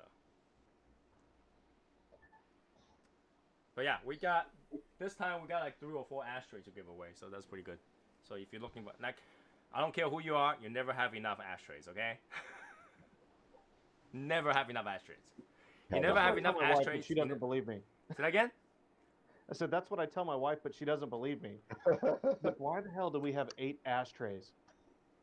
For parties, you never know. You never know. Change Yeah, up you the never know. style. Ashtray is something that can wear it out and, eventually have to replace it, stuff like that, So you need more just to spare. Yeah, can you imagine if I rent out an ashtray? Just ask your wife. If I rent out an ashtray, where do you want me to put the ash? In the bathtub, sink, or the trash? Which one would you put? These things will burn the trash. Yeah, the sink's classy, man. The sink is real classy. People do it in the sink though. Nothing like going in and seeing some ashes in the sink, man. I tell Right? you, Right? So, ashtrays, and they look nice. Have one ashtray everywhere in the house. Make the house look classy. Unless your ashtray is one of those, those light plastic feel ashtray they give away for free. Right? Those are kind of like not that classy. But the ones from Mike Clark, they are not plastic. They're solid wood. Mm-hmm. Oh, he does wooden ashtrays? Yeah. Josh never seen it before. Let me bring some. And acrylic. Wood and the polymer stuff. Yeah, those are badass. All right, here we go. Sounds cool. Oh my god. These are solid. Whoa. These are solid. This one I've been using for a while. But this one, is that beautiful or what? That's awesome. That's Right? cool. Solid. Like an art piece. Yeah. These are this has weight to it. And then, so the new one is gonna be like this. It's gonna have an insert in here. Oh, that's pretty slick. Right? Yeah, that's awesome. These are solid piece turned. Alright? That almost look metallic. I keep telling people that's actually a layer of like acrylic or something like that in there. But solid ashtray, okay? If you want to buy one of these, try to buy one of these solid wood ashtray from Davidoff. Oh hell no. Yeah, deal. Right? $300-400 probably. Well, for Davidoff, a flat ashtray, a flat one, is $300. So at solid wood, you're looking at $500 to $600. Right? Granted, this is not Davidoff, but what's the difference between a Davidoff ashtray and this ashtray? The Davidoff name. This is solid wood. Okay, I used this for more than 4 years now. This is also from him. Nice. My brother had the exact same one. He made two. So these are made to last. They are RPs. They will be super classy. You have 8 of these sitting around your house. I'm gonna try to. Can't even find the tape. So yeah. No, Shadow Smoke's Legion members gets these. If you, it's really funny because remember first that raffle that we had like 7 cigar mechanic in a row. Yep. He wanted that ashtray. He wanted that ashtray. He bought $100 worth of ticket just to get the ashtray, and in the end, he did not win the ashtray. But I think in the end, Yatzer won it, and then just basically give it to Cigar Mechanic, and then Yatzer went and bought another one, I think. So these are the good ashtrays. Money can't even buy these. Good stuff. Yeah, those are nice. So yeah, we have at least one of those for the raffle, and then we have a couple of these for raffle as well. These are made of vinyl from Revive vinyl. They made all these. Oh, like an old record. Yeah. Yeah. It's melted that's records. Cool. We have a couple of these to give away too. So well worth your money. I'm telling you, majority of the people wins at least their money worth in cigars. There are some unfortunate people win sticker, but technically, if you calculate the sticker cost and stuff like that, you get your money back. Right.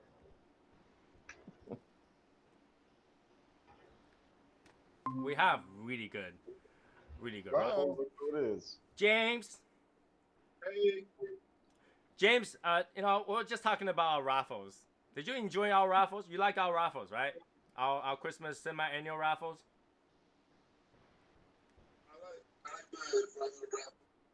I can't hear you.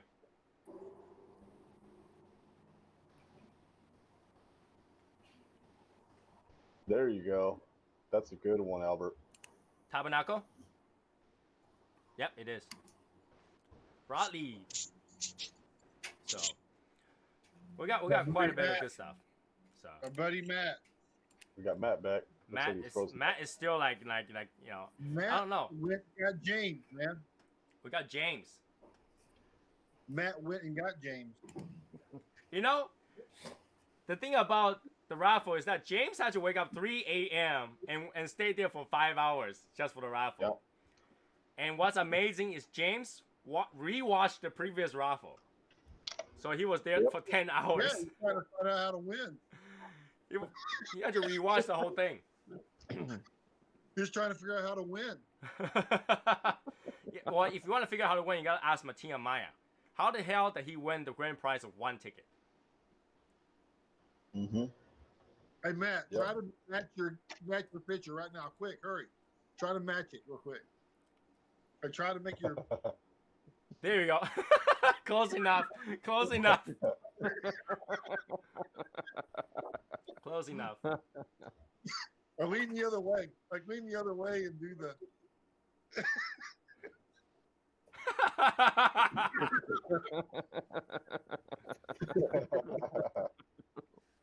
I don't know what the hell happened, man. It froze up on me. That's So badass. So I don't know how the other group did their raffles, but our raffle, no one is left out. Everybody wins something. Well, we're not in the group, so we don't know. Yeah.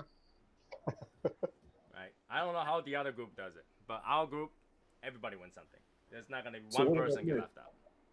I missed some ashtray. What do I miss? Oh, we were talking about, you know, the ashtray from my clock. Oh yeah, These are sexy, right? that is good looking. Matt, like, how much do you think this one of these ashtray will cost if you just go out and buy one? If you were to buy it, Yeah, probably $50. you at can buy least. this for $50 solid wood. Oh, Or is it wood? No way. Solid wood. Epoxy. it's the wood and the plastic. And the epoxy, yeah, you could probably buy that for $50. No. No way. This is No. solid wood turned. So, I'm back. I mean, Now my headphones working. it depends on if it's mass produced. I mean, the more made, the cheaper it's going to be. Well, So, obviously this is not mass produced. well, okay. So I mean, it's a one of a kind, so it's hard to put a price on it. I mean, you can put whatever price you want on it. You So know, what was this we were talking about? Waffles. you guys can buy this for one simple price of your firstborn child. No. James, Hey, what were we talking about? Waffles? Raffles. Oh.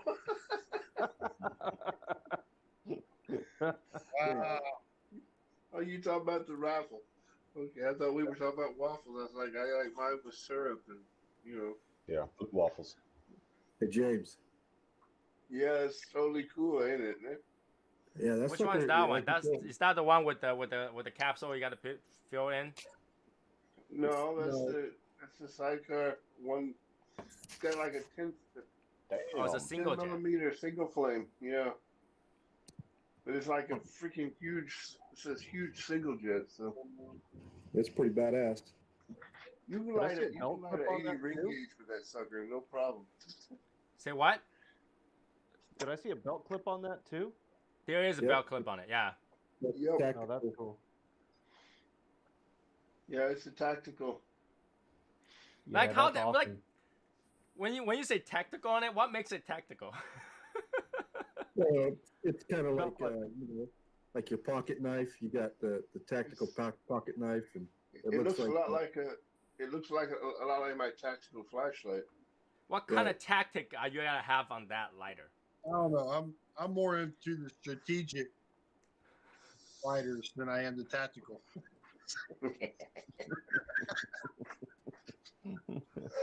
Well, since we're on the topic of raffle, the raffle ticket will begin selling on December 1st. Okay, so everybody got 25 days to figure it out. Well, we're having the raffle on the Christmas Day. No. That week, sometime that week, somewhere. Right. So All right. I haven't decided the exact day yet. I have to figure out a day where I don't mind to smoke so much that where I puke and die. So we gotta figure out a day where Martin will have a, puke barrel somewhere near him, puke bucket. Because that's the day where everybody smoked like 3 cigars.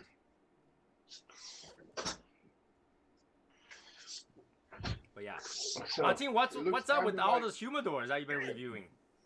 It looks kind of like this tactical flashlight. So Yep. Well, you attach that to a gun, no? no, this is just a flashlight. But like, looks like there's an attachment for the rail thingy. That's attachment for a belt. It looks like what I'm saying. It looks like. It's made so I can carry it on my belt and I can just flip it like that. That makes it very technical. And I don't have to use it with my hands when I'm walking. Perfect when you go into battle. Yeah, Martin, Yeah, what's up it's with a all the tactical humidors? flashlight. I keep seeing you put out humidor after humidor after humidors of reviews. Yeah, they've just been sending them to me. Do you get to keep them when you're done? Yeah, I do. Technically, he's supposed to pay tax on it. So where are you going to start working at, Martin? I picked up a position at Vato Zone. Vato zone. Vato Get in the zone. zone. Vato zone. Is that a computer game thing or? It's nice because I feel like a lot of time when I go to It's AutoZone, auto parts. When I go to AutoZone and ask so? questions, the people who are selling the part has no idea what I'm talking about. So He's only hopefully, gonna go work there. hopefully Martin will actually know what part they're talking about. Martin's only gonna start working there because right across the street they got Taco Zone. Tacos. Wow. Wow, James. That was pretty racist. A lot of people that working, a lot of people that work in the Martin loves AutoZone. tacos. If you go ask them, I'm looking for blinker fluid, they will actually type in blinker fluid and try to see if they have. Mm-hmm. All right, that's the level of. Is that who makes it? The Blinker people? Blinker? Is that the name of the company? Blinker.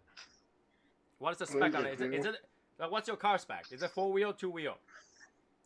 It's like, really? You have a car that's 2-wheel?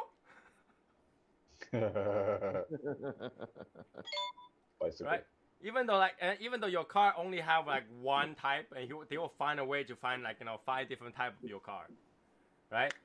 They're like, is it 4-cylinder and 6-cylinder? You're like, this car does not make 6-cylinder, and they go, oh yeah, that's right. There's only 2 choices, both are 4 cylinders.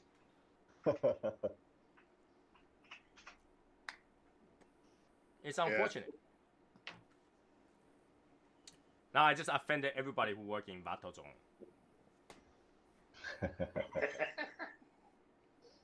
So like, where are you working at, man? For real. I know you're at AutoZone, but like, where, like, what do you... Parts, right? Yeah, I'll be assistant manager. Awesome. Assistant manager in India, you can almost get a wife. Now I just offended every Indian. All right. Oh, Yeah, this dude. is just... A couple more people left the group without saying goodbye. Mm-hmm. I'm pretty sure that some of these 5 people that left the group were offended because I talked about few political stuff in my show. Almost guaranteed. Almost guaranteed. Even though we try to keep the political stuff off the group, but in the show I'll just say whatever. So you're not gonna stop me, flag me. So James, I see you were sporting that hat today. Is it because you saw Sherry wearing her hat? Yeah. She just, made me want to wear my hat. If anybody, I think who in the group had the most swag, excluding me and Michael Wells. I think James has the most. James probably have the most. James and Jeff have the most. Because James and Jeff has been collecting the swag since I had the soy sauce assassin swag. Wait, we got swag? Wait. We got swag. Yeah. Now this one I can excuse Matt because Matt was not in the group when we have the soy sauce assassin swag. No, Matt, you don't understand. We got swag. Where do you get swag? Where do you buy swag at? The swag shop. Mm-hmm. The swag shop is right next to the blinker fluid. Yeah.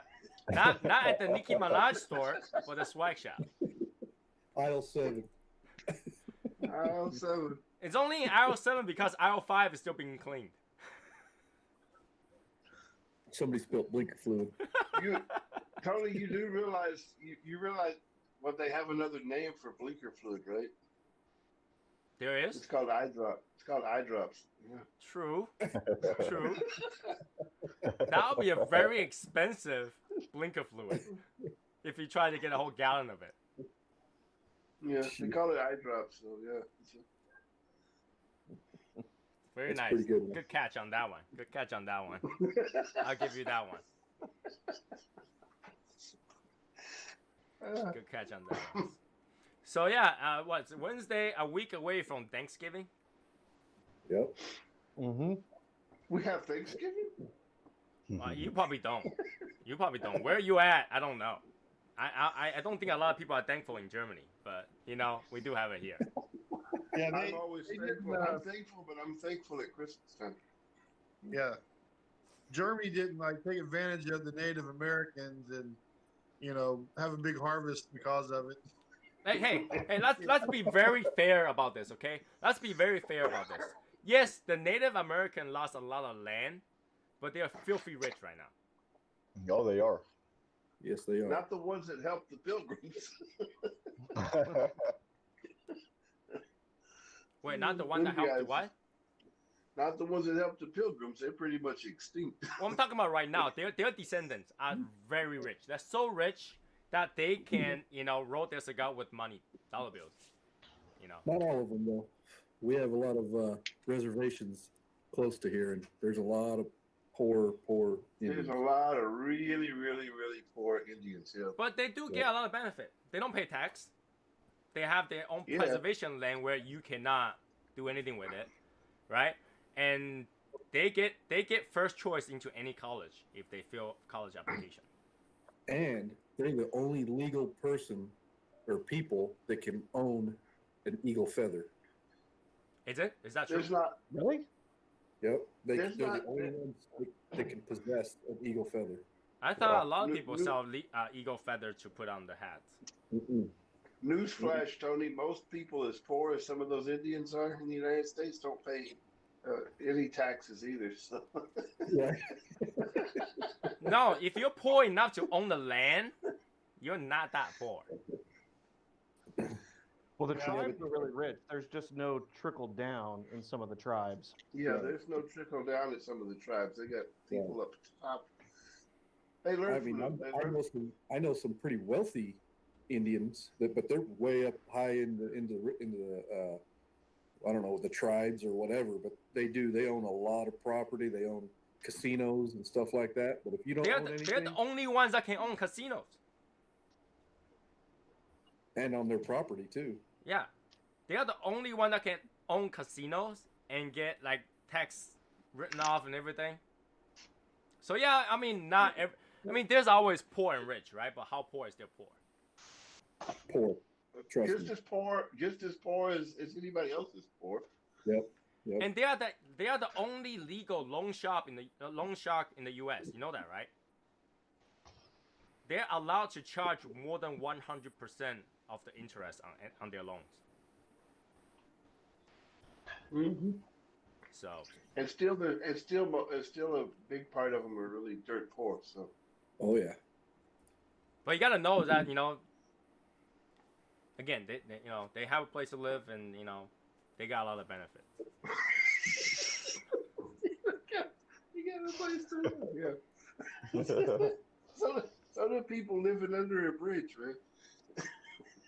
I have not. No, here's the thing. That it could be my ignorance, but I have not seen a homeless Indian anywhere. You need to go to like Oklahoma, Pine Ridge, South Dakota. Yeah, you like Nevada. I mean, they're all over. They're homeless in the city.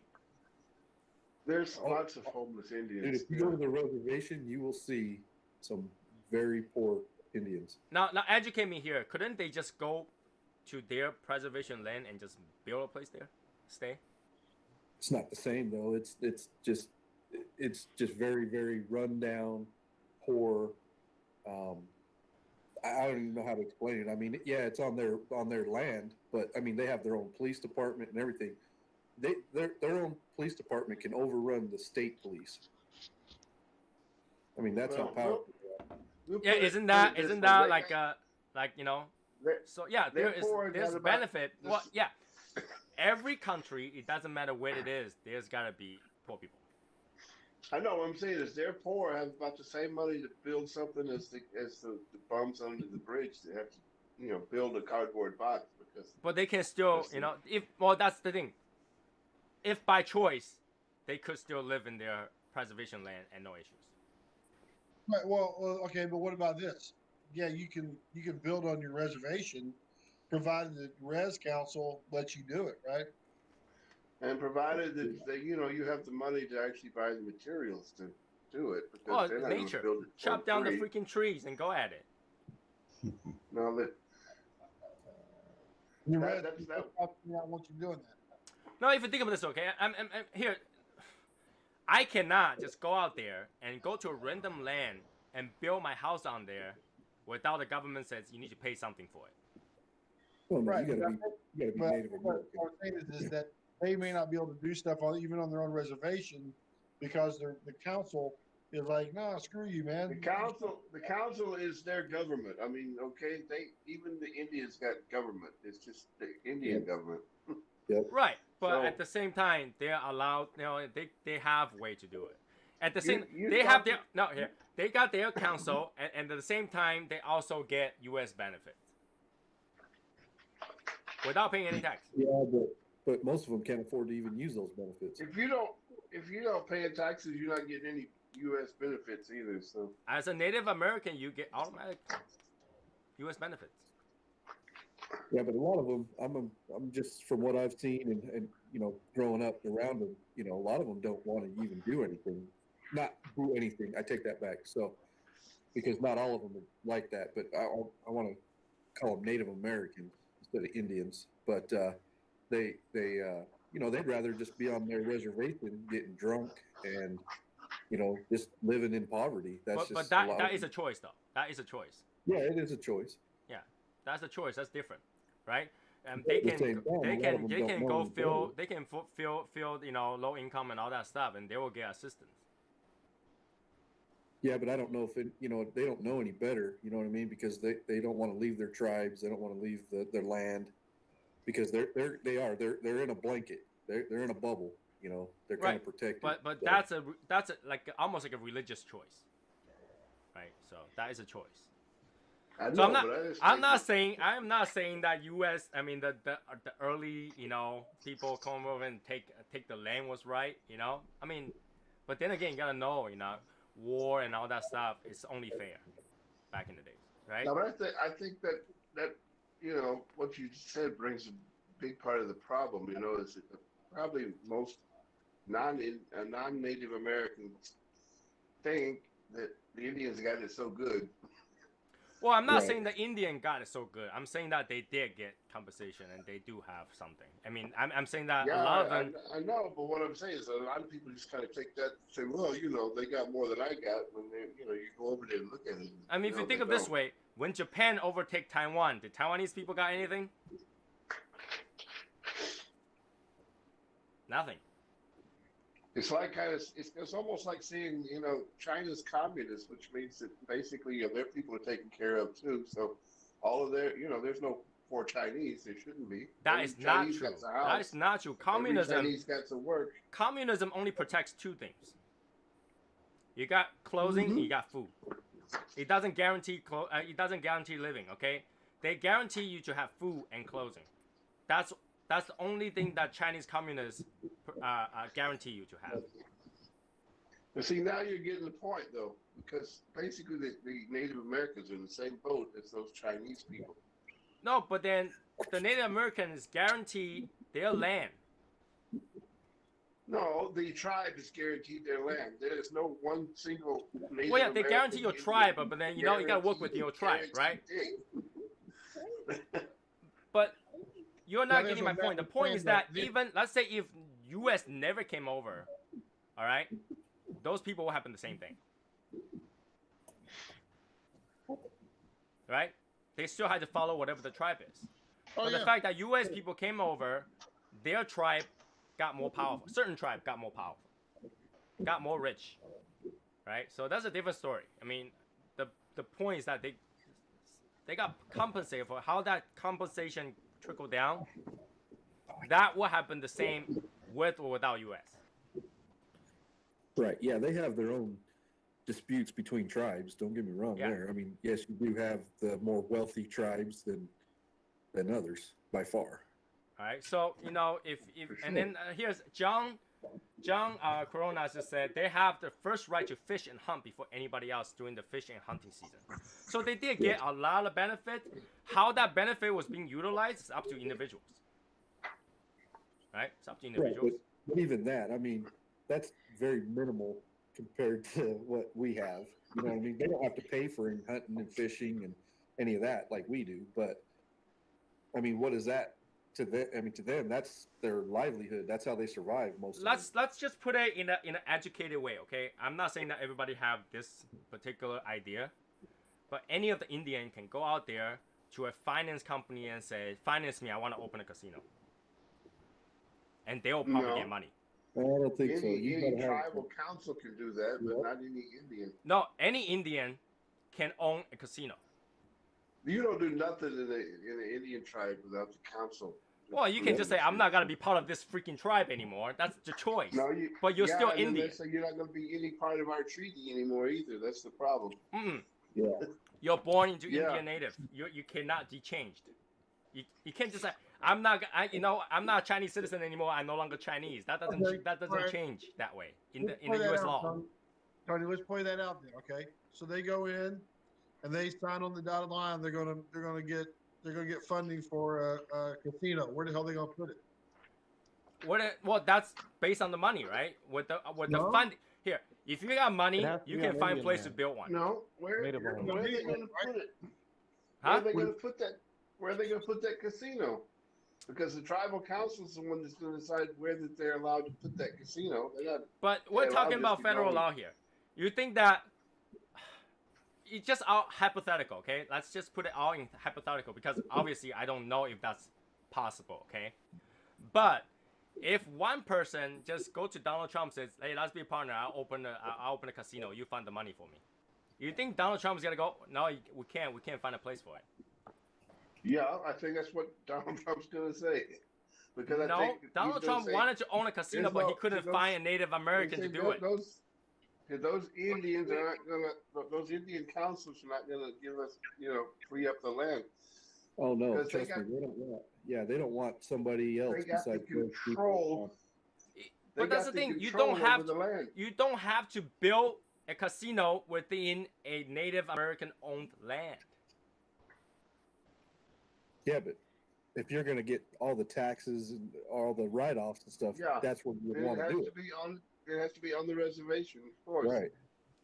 Or you could do riverboat. Yeah, you can do riverboat, but still, you still got to get the council to approve it.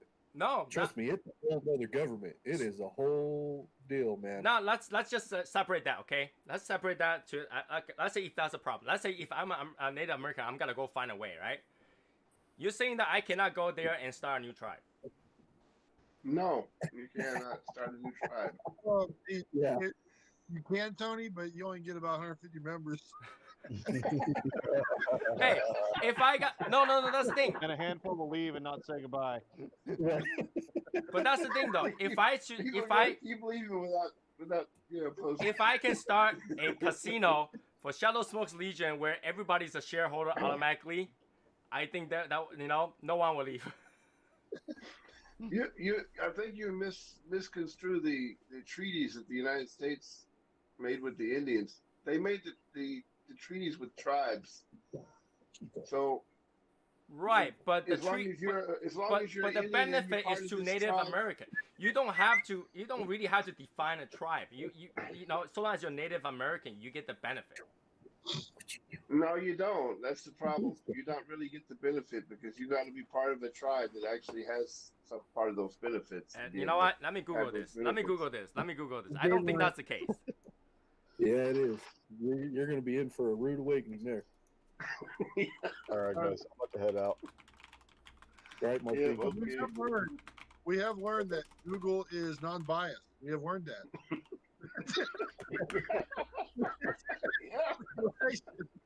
Google, YouTube, Twitter, they are not biased at all. They're not biased or political. Well, you can actually enroll into Native American nations. Wow. Let's see. Frequently asked questions. Tribal. You know what? I want to ask. Does Native American? See, when I ask for does Native American have to be in a tribe, it doesn't say anything. Yeah, but the problem with your asking is you're not going to find an answer like that because being in the tribe or being a Native American. Just, okay. Okay. Right now, this is what I found. Okay. To prove that you're Native American blood, you just have to provide a pedigree of certain Native American that was in the tribe. Yeah. Connection to an ancestor. Connection to an ancestor. You don't have to be actually in the tribe. But you can legally prove. You can legally prove. To get you. that's just to get you the benefits that the U.S. government says every Native American is Right. entitled to. But that doesn't help you when when you want something from the Indians because the Well, you're tribal not council asking anything for the Indians. You are just proving that you're a Native American. Then you get the benefit. That's what they were asking. Why do you need to prove that you're Native American blood? Well, the land that the U.S. government gave to the Indians, they didn't just give a little bit of land to every Indian. They gave land to different tribes. So if you don't belong to those tribes, you don't belong to that land. Yep. Members of some Native American tribe receive cash payouts. Right. Yeah. They get paid $30,000 a month. Some of them, yeah, do. Well, some gets paid $1,000 or less. Right. Yep. That's still Keyword is some. And that's like you said. That's called, like John said, that's like welfare. And that That's like at a less, that at or less gets down to the hundreds. At the very most. $1,000 or less gets to be a lot more less than $1,000. Oh yeah. Hold on, let me see. I just type in, can Native Americans start a new tribe?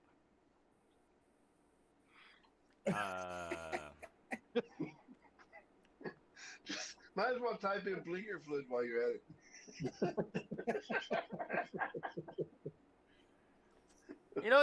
I think it's a legit question, right? Can they or can they not, right? Okay, it's the same thing. Is that can I start on my own country? Yeah, sure I can. Well, if they Do I can have start a any new tribe, then benefits okay. They're still Do I Native have American. any benefits for it? Is the United States going to say, okay, yeah, let's make a treaty with you because you started your new tribe? No. Nope. Yeah, you're not going to be grandfathered in. You're not going to be grandfathered into any of the treaties. They were made with the tribes, not with the individual Indians. Yeah. Those are great grandfathers. Yeah, great grandfather in, yeah. All right, here we go. Feel like we're grandfathers too early. Too late. I'm reading about the gaming, right? The gambling. Hold on. Casinos. I know we got Indian blood in us too, but I'm not trying to go live on a reservation. So No. Wow, there's a lot of reading here. The Indian Gaming Regulation Act. Our attempt to challenge the Indian Gaming Regulatory Act on Constitution have failed.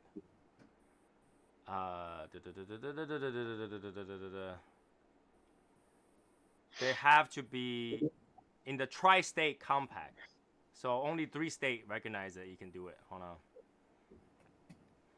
I like the comment where it said that's called a gang, Tony. yeah, the gangs, they're Native American gangs. Yeah. So it's kind of iffy because they say you can only do it in the tri-state compact, and the federal government has the power to regulate the gaming. It doesn't say that you have to be in the tribe to do it. But the tribes are the ones that are doing it. Well, yeah, the tribe has the money, right? The tribe has the money, sure. But I'm saying if you can obtain the money, not saying that they will do it, but if they could, say, gather the funding. I mean, obviously, doing a casino is not cheap, right? It's a lot of money in there. Oh, yeah. But it's their land. Hey, Tony. It's their land. That's not be an idiot. Say what? Plus, you have to not be an idiot. See, the thing that allows you to open up a casino as an Indian is being able to open it up on reservation land. It's not controlled by the government. If you open up a casino as an Indian on non-reservation land, then you're subject to. That's still casino. That's still casino. You're not. If it's not reservation land, then you're not protected from no taxes. Sure. Okay, you gotta pay tax. That's still a lot of money even after you pay tax. Yeah, but I mean, you're just doing the same thing that every non-Native American can do. Non-Native American cannot own a casino. That's the problem. Okay, but the point. Okay, so my thought is, so you also have to not be an idiot, and so like if you're not an idiot, you're an Indian and you're not an idiot, you're smart enough to be able to do a casino, you're probably going to be doing the casino for the tribe. You know what I mean? True, because you get the protection and the blessing of the tribe, you gotta have less problems. Right. But it doesn't Right. mean it's And if you're impossible, the- right? If you're the village fool, right, then who's You're going probably to? not smart enough. That's why I probably say not smart that, you enough see, to make- this is why I said it in an educated sense, right? Did I not say that in the beginning? It says in an educated sense. If anybody was to actually go out there and look for funding, majority of the Native American isn't gonna do that. I know, but that's kind of like saying in an educated sense, if frogs had wings, they wouldn't bust their ass when they landed. Well, yeah, I'm just saying.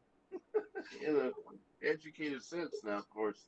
I said There might it be in some- an educated sense. If they were smart enough to go out there to find capital, they could open their own casino. Yeah, then they would be smart enough not to open up their own casino. Because Well, they wouldn't have obviously, the after they protections. open it, they'll get all the condemnation and all that stuff shit from the tribe. That's guaranteed to happen, right?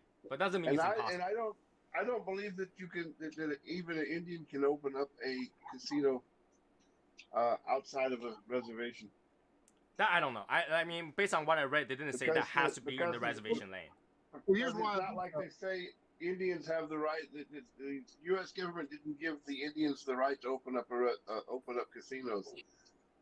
They gave them land that they said that the U.S. can't control. James, we have casinos in Massachusetts that's not built on reservation land. Okay, but I doubt they're going to be able to go to Dallas and open up a casino in Dallas just because they're an Indian. Yeah, but then you know what I mean. You could build it on non-reservation land because Massachusetts we have in Foxwood. I mean, we have But they're in gonna Foxborough. They'll be subject to the state laws in that regard too, though, right? But the thing is that it's possible. I'm Yeah, saying I mean, it's. I'm only arguing whether or not it's possible. It's possible. Yeah. Right. And so much of the limitations of the state or whatever. Yeah. Right? Because Massachusetts had it right across from the Gillette Stadium. And that's not a reservation land. I'm going to say no. No, what? We have one here. So not an Indian casino. All the casino had to be owned by Indians. Naming But what about Las Native Vegas? American gaming comprises casinos, bingo halls, and other gaming operations on Indian reservations or other tribal land in the United States. The Massachusetts Because these one is areas have not on the tribal have land. Tribal sovereignty. Because they have tribal sovereignty. But States have Massachusetts limited one is ability to not forbid on. gaming there. I'm saying the Massachusetts one is not on the reservation land. It is on tribal land, though. It is on some kind of tribal land. Not where it They is probably right now. Yeah. They found some kind of mound, dude. I don't know. I don't have enough information to argue about that one. But like, I just can know that Massachusetts have those casinos, and where they decided to build those, the 3 areas that they choose before, none of them were Indian reservation land. No. Yeah, but if the tribe buys the land, then it becomes tribal land, That is true. which makes them able to build a casino anywhere if it's tribal land. That's what we're talking about. So if one Indian just don't have a tribe, I don't know. But then again, I mean, I'm just saying it's the possibility of it, right? If people are smart enough, they'll figure out a way, right? If there's money to be made, I don't really think the tribe will say no. So, just how much the tribe is gonna make. Yeah, I but don't at the same think that if you're an Indian and you decide to make your own tribe, then I don't think the government's going to recognize. Well, that's the thing. that You gotta make your tribe. own tribe. It has to be big enough to be recognized. Yeah, The tribe and I is don't not- think the United States is going to recognize any new tribes. No, Yeah, the tribal 'cause- council has so much power. It's not even funny. Dude, the tribal council is all about the torch, right? If you extinguish the torch, your life ends there. Because I mean, you can see sometimes, we have a lot of disputes out here, or we see it on our news for Nevada, because sometimes the government tries to take their land. It never And- wins. They never win. No, they never The win. federal government has not once went against the tribals, the Native American, any sort of lawsuit ever. Right. I just need to get another cigar. Hold on. What should I smoke? I don't know. Getting about time that I can go out and smoke me a cigar. I smoke a negotiator. Oh shit. Oh shit. Negotiator. Let's negotiate. That's a negotiate. It's all about like Goodbye. you know, it's all about how to go about. I feel like there's possibility, and yeah, I mean, I'm not saying that there's no poor people in the native tribe, but still, their benefit is still there, whether or not they're poor. Yeah, they have benefits, but a lot of them don't choose to use it, like, you know, to go to college and stuff like that. But that is a different choice. That's a personal choice. Yeah, it is. Right? That's there's a lot of people in the U.S. choose not to use welfare. Yeah. But there's, you know, like same thing. It's the same thing as Americans. They have the welfare where they just take the government money and that's all they live off is that government money, and it's basically welfare, and just go buy a lot of alcohol and they're drunk all the time. I mean, when I was growing up, that's what they were known for, is just getting drunk all the time. And smoke tobaccos.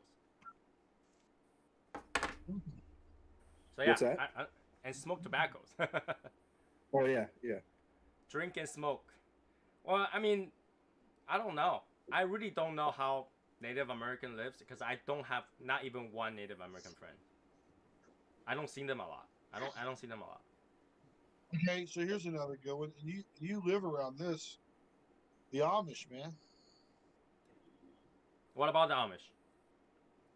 They have a little process, a little system set up too over there, man. Their own little groups and how they shun people. But there are Amish people that leave their whole life behind. Like there are some Amish that just like I prefer to have lights, you know. Yeah, no, I'm just saying, but there's people who, you know, I mean, how they live there, they're part of a system, you know. Is Amish? No, I don't think Amish is protected by anything in the U.S. law. Not necessarily. No, they're not protected, obviously, but they definitely live outside the. But a Native American does. They have quite a bit of protection. Oh, sure. So, they did get something. I'm not saying it's right, but they did get compensated for better or worse, right? So. Right. But I think it's awesome how they're the only ones that can possess an eagle feather and stuff like that. Certain owls and all that endangered species, they're the only ones that can have it. What if you own an eagle feather? Nobody's going to come take it away from you, huh? If you're not Native American, they'll fine you. You can go to jail for it. I might or might not have one. That was given to me. Well, you better be careful. The police don't see it. Hey, better have a warrant to search my house. No, wait a minute. This is all still being recorded, right? I can say whatever I want in a recorded video. If they want to go through all that trouble just for one feather. All right, I got a story. To tell you. Well, hold on a second. But out here, a lot of people like to take those eagle feathers and hang them from like their rear view mirrors and shit like that. You know what I mean? Where they're very visible. They get pulled right over, and if they're not Native American, they're in deep shit. It depends on which state you are, and whether or not how sensitive that is to the natives. Oh, I'm telling you, man. Yeah, if the police know the law, they will pull your ass over and take it and fine you. Get this, man. My brother, he lived out he lived out kind of like in the country. James, you live in the country? No, You talking about Jay? No, my other brother. He lived on a couple acres, like 2 acres, and he had a little dog, like a little, small little dog, right? And they were out there, and next thing you know, this hawk comes on and starts screwing with the dog, like trying to pick it up and take off with it. Oh yeah. So he goes out with the baseball bat. He starts hitting this bird that's attacking his dog, right? Okay. So he finally gets him separated and everything. And well, the bird winds up dying. It was a freaking brown hawk or some kind of shit, brown-tailed hawk or whatever. It was a protected species, man. This falconer brought over this hawk to like a next door neighbor and was screwing around with it, and the hawk sees the little dog and goes down and grabs the dog. All right, so the hawk dies, right? Well, next thing you know, man, the game warden squawk, pulling up in his yard. Oh yeah. They're not going to ticket. He's got to go to court because he killed a freaking bird. Even as a self-defense? Yes. Yeah. You know, man.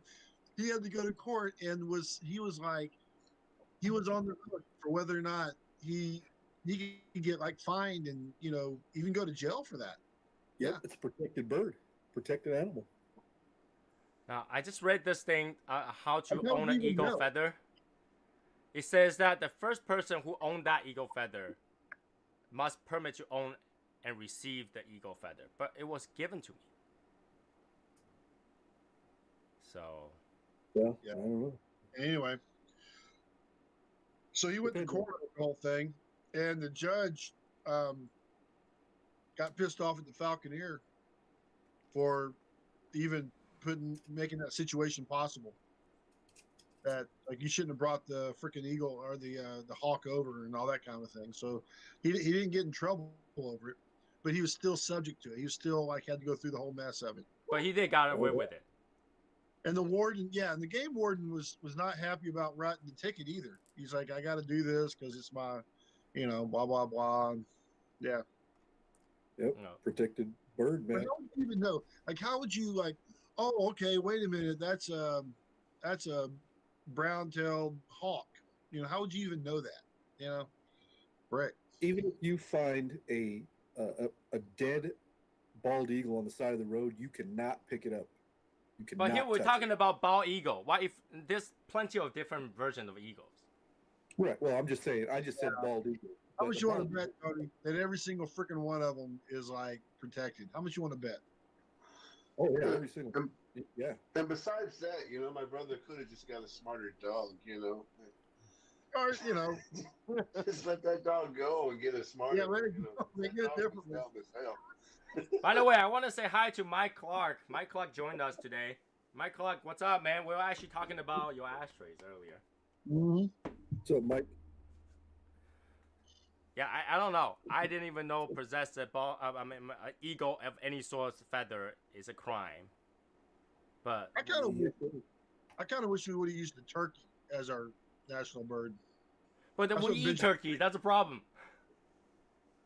Benjamin Franklin said we ought to use the turkey. Yeah, because turkey is fearless, sure, but then we eat them, so that's a problem. No, we'd be eating bald eagles then. Are we? But we no longer. We'd be like having bald eagle farms. No, I have to hide my eagle feathers. Well, just don't go display it. You know what I mean? No, honestly, I gotta be very honest with you. I don't even know where it is because it was given to me. I don't even know what to do with it. We're gonna see it in your hat. Yeah. No, so the story is that it was given to me by a police officer who was given to him by a Native American. That's a good story, man. That's a good one. Yeah. No, because I also have. He given that to me.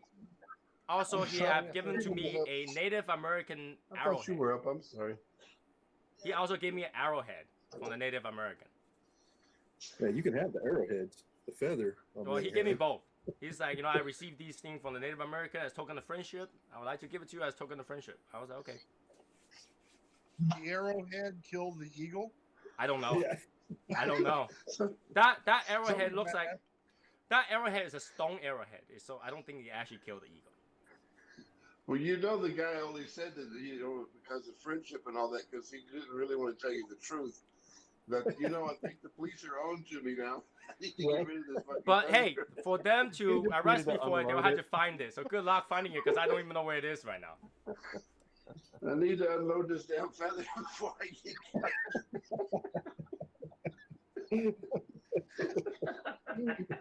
You know, for all I know, that could be a pheasant feather. I don't even know. True. Because they look very similar. He could have been tickling your ass with a feather. Could have been that too. I don't know.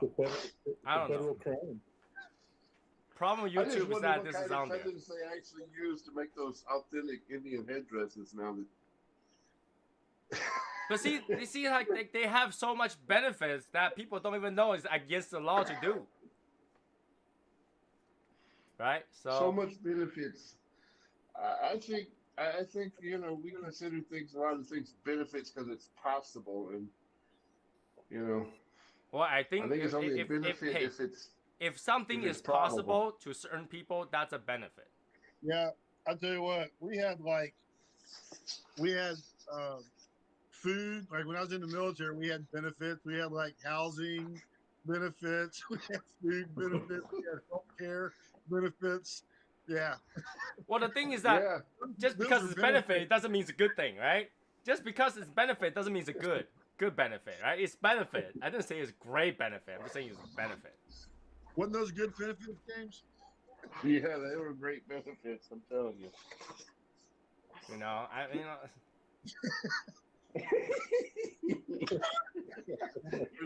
You just lost on this whole conversation, didn't you, Tony?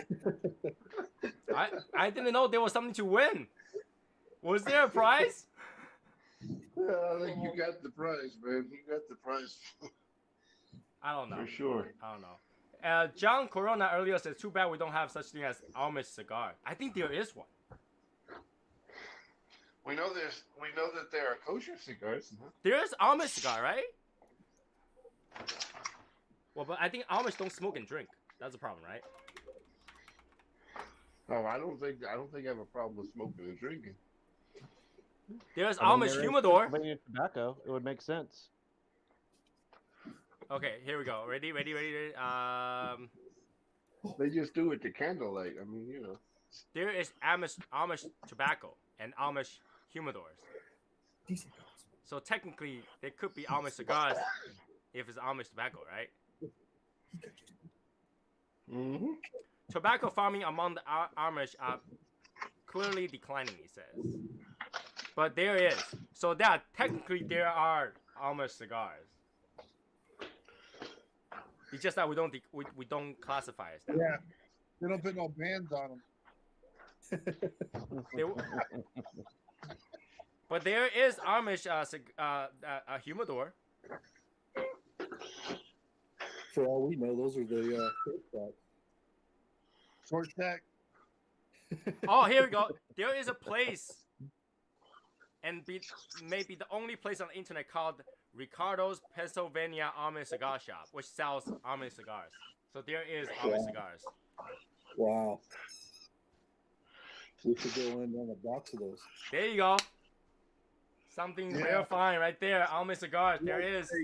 Here you go. Here you go. Rolled on the thigh of an Amish woman.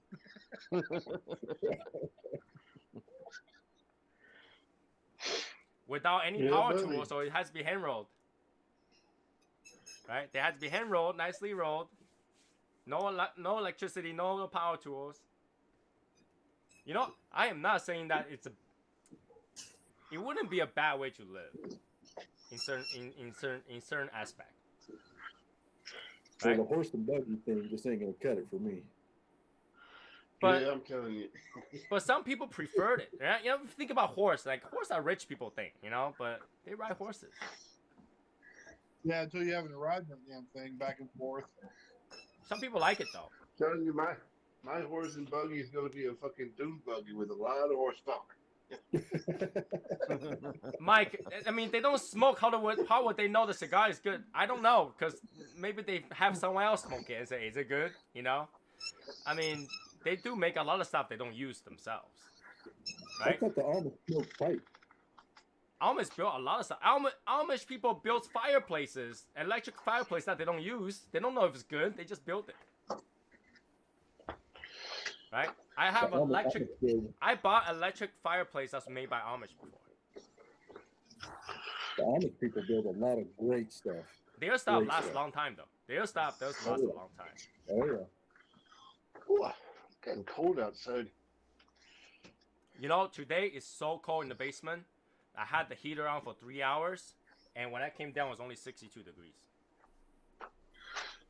Heater on for 3 hours. I'm telling you, man, if you're cold, man, go stand in the corner because it's 90 degrees there. It's not below freezing here, but it's freaking cold outside. Don't go out. You might get pneumonia and die. Yeah. You catch that? I might get COVID and die. 90 degrees in the corner, Tony. Freezing in the corner? I am in the corner. It's 90 degrees in the corner. Why? Oh, yeah.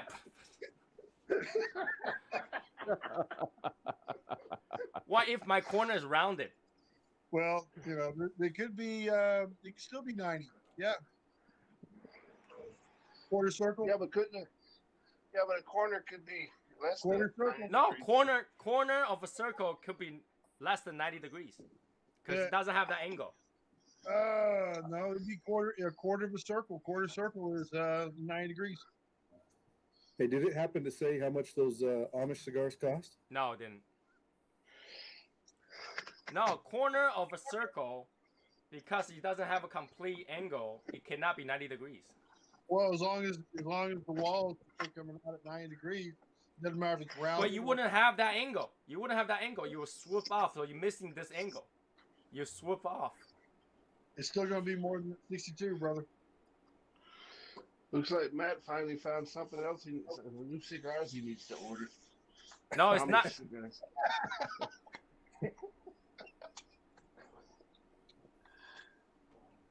That's what we ought to do, James. Let's try to find rare cigars for Matt. Hey, I'll give them a try. Shit. I mean, if they're not, You gotta go to Pennsylvania first, though. If they're not popular, you know what I mean, and we can buy them, and all of a sudden they're probably pretty good damn cigars. You know what? Why? Since that's their specialty, I think they will be popular. Yeah. But is it worth to try? Yeah, I definitely will. My cigar keep going out. We have an Amish store here, and they, you know, like their honey is like the best honey.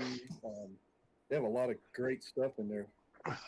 Tony was even afraid to smoke a kosher cigar, so. I'm afraid to smoke it wrong and offend some people. You think you might smoke an Amish cigar for the same reasons? No, because Amish people don't smoke, so there's no right way. You just have to smoke it in the dark. No, here's the thing. Did I not tell you guys, my wife went to a Jewish school? No. My wife went to a Jewish school. A lot of people in there are Jewish. So they in their lunch hall, or their food hall, there's actually a section that's just kosher. Just kosher, okay? When I visited, I didn't know. So I went to the kosher side and get food. All right? I thought you meant she went to a school that teaches Jewish. No. So I went over there and I eat the kosher. I didn't know there was a right way or a wrong way to eat it. I just got food and then sit down and eat it. You should see the people give me the I'm gonna freaking kill you in a few minute eyes. So they don't teach Jewish. So I asked them, why is everybody looking at me? She's like, did you get the food from the Jewish part? I was like, what's the Jewish part? All that part stuff are kosher. I was like, what's wrong with kosher? Or whatever, you know? It's like, no, you had to eat this. You had to be killed a specific way. You had to eat it a specific way. I was like, shit. Yeah, but what is the big deal about it? That is, you know, it has to be killed in a certain way and everything, but it doesn't limit who gets to eat it. No, they say you had to eat a specific way or something. You had to pray before you eat it or something. Well, if you're Jewish, you do. If it's not, anything it's like just food. if it's anything like kosher pickles, you got to use a fork to get the pickle out of the jar. You can't use your finger? It's not kosher to use your fingers. Tony, I think you misunderstand though. The thing is, From that If point you're on, Jewish, from if that you're point on, Jewish, I you have try to to eat it not in a do certain anything way. that's kosher in case I mess up. You know, I had to learn the correct way before I do it. I haven't learned the Okay, correct yeah, way yeah. yet. Did you find out the correct way? Like, what did you do wrong, or what did you need to do? I didn't ask anybody. Yeah. That's the thing. I just choose not If to eat you're- those because what I realized if is you- kosher food did taste kind of bland. Tony, I think you still don't understand this. I If you're don't. not Jewish, you don't. If you're not Jewish, you don't have to eat it in a certain way. You don't. Yes, obviously food is food, right? But it offends some people. Why would it offend someone? if you're Apparently, not it did that Jewish? day. They were just mad because you took the last matzo ball. I think it offended somebody that thought that you might be offending someone If it else, makes and them not feel any necessarily- better, matzo balls taste like nothing. I hate it. I will I not don't eat know another what- one. He took food out of the kosher side instead of going over to the Gentile side. You should have gone to the Gentile side and eat that I food. saw. And not take all the food that they can't eat. His only problem was that he took food out of someone else's mouth. You know. Yeah, that's what it was. Then that's definitely not kosher. It's just blessed. Dude, there was a story about that. When we were kids growing up, and we went to this church, and we had a youth minister that we used to hang out with a lot. And my dad invited him over one day for spaghetti dinner. And my dad makes big old huge pot of spaghetti sauce. It takes like about 13 hours to cook. And so the guy comes over, and you can smell it when you walk in the house. You can smell the spaghetti sauce.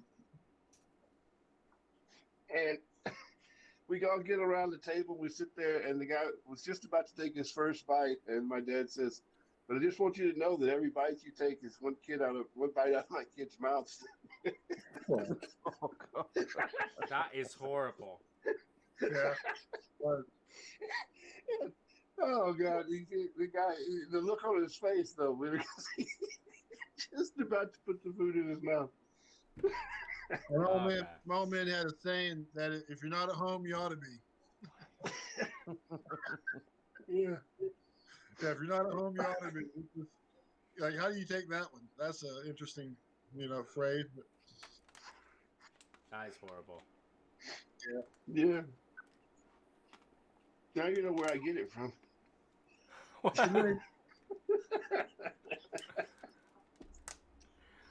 Oh man. And this is only Wednesday. What am I gonna do on Saturday? Holy shit. I don't know. What should I smoke on Saturday? Brian Alaka just sent me a picture of the Chinese Year of the Ox cigar. The problem is that I can't go to China. I can't go to China. The plane ticket is ridiculous. They had some in California when I was there, and it was $43 or $48 a stick. For the Davidoff one? Yeah. No, he sent me a picture of the Chinese one. Oh. Pipe tobacco will probably be here by this weekend. I bought the Year of Ox from Davidoff, a whole box of it. I'm just waiting for it to get here. So Right. if it gets $48. here, before Saturday, I'm smoking that for Saturday. But I had to wait.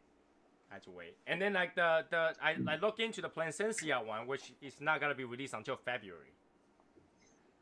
So that's a long way down. Are you even gonna open up the pipe tobacco to see what it smells like? I am definitely not to smoke it.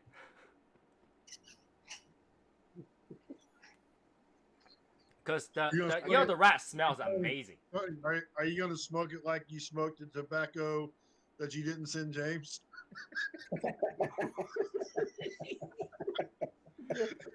I can never live that one down, could I? An empty can. But hey, James, at least you got a tin can. Yeah.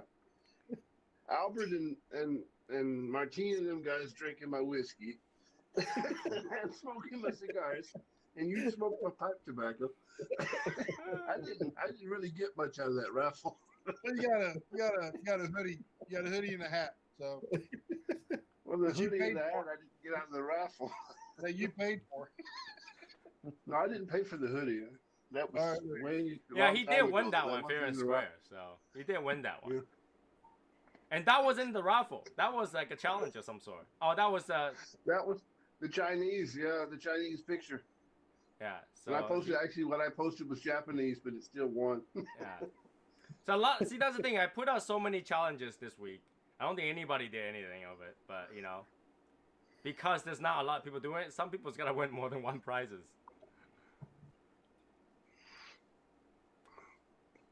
We'll see. We'll see. It's a season. It's a season of giving. So let's give out some stuff.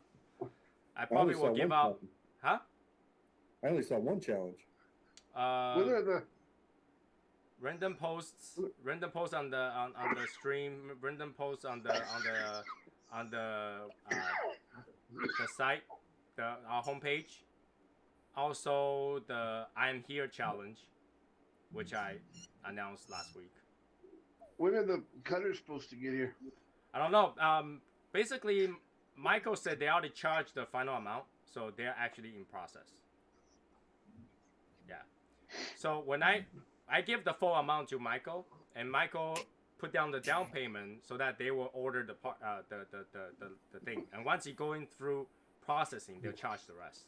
So they already charged the rest, so it's in process. Well, Tony, if they make a mistake, I still want mine. I want the mistake one. The mistake one. Yeah, it'll be worth more. Why do I have? You know what? I'll look for it. If there is a mistake one, I'll make sure to send you one with the mistake. Yeah, because I want one with the mistake. It's worth more, man. That's the way it always works. You know, things worth more when somebody dies, right? It's gonna say Team Asian Orange. He wants the one of Right. This is why there's no rich artists, because they are only worth more when they die. Yeah, it's the orange years for Hashimoto. So.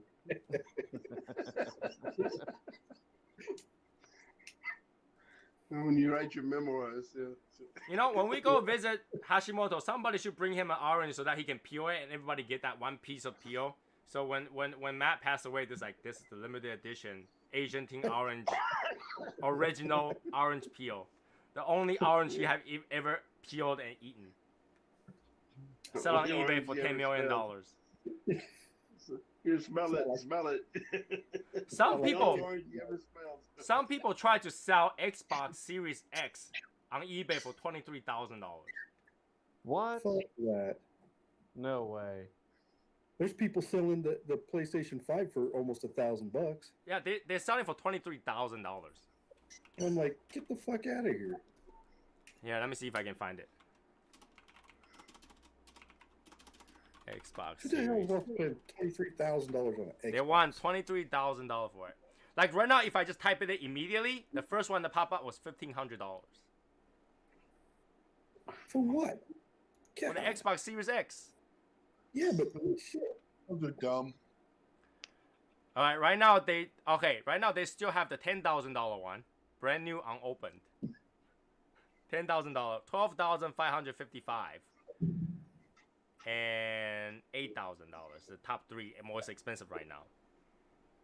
Would you buy an Xbox Series X for $10,000? What, are you out of your mind? Not me. I ain't doing that shit. That's crazy. I'm still playing on an N64. No way, man. I wouldn't buy it for $300. Why would I spend thousands on it? You know how many cigars you can buy for $23,000? Is there a cigar I will buy for $23,000? You know how many cigars you can buy for that amount? Well, that depends what you buy. Exactly. Well, I can buy at least a box of Oros. No shit. Oh, you can buy multiple boxes of Oros. Yeah, but that would be like the first thing. Give me a box of Oros. Right. That's crazy How amount. explain that to your wife that you spent $10,000 on a fucking gaming system? You don't. Now, see, the thing was, the fun part of that would be, to bring that like to the meet, Well, that's the thing. If you can spend $10,000 on a game console, but not in the boxes. but not in the boxes. Take all the Oreos out of the coffins and stuff, and just pack them up as a 5-pack, and then go to the meet and pass them out. And right in the middle, while Hashimoto's smoking that thing, say, you know what, that's an Oreo. take a photo of it, look on his face. If you spend $10,000 on a gaming console, you better spend $12,000 on something else for your wife. That's how you explain it to her. You don't have to take a be trying to put that sucker out, put it back in his humidor. You don't have to take a picture, Matt. There already is a picture of me. Be that button. It's the button picture.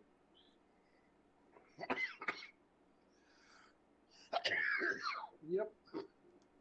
That's true. Crazy. It'd be the same look. Now, because I'm still smoking the cigar and I don't plan to have after show, so we just stay on for a little bit. Unless you guys have something to say that's like cannot be on YouTube. No. Yeah. So we're good. We're good. Let's stay on for a little bit longer. I'm not feeling dirty tonight. So. Today my wife said, Cardi B has a sister and she's a fitness trainer. What is her name? Cardio. Yeah, that's what I say. She's like, yeah, that's right. I was like, really? Oh my god. Oh, the dad jokes. Was told by my wife to me, so I thought it was funny. I was like, really? Really? We got to that level now? That's like James level joke. Jeff level joke. Jeff level joke are a bit much higher than James level joke. When a joke becomes a dad joke, right? When a joke become a dad joke? Yeah. When does a joke become a dad joke? I don't know. When it becomes apparent. Oh my god. That's another dad joke. Maybe I should read some of my jokes for this week. Let's see what they sent me this week.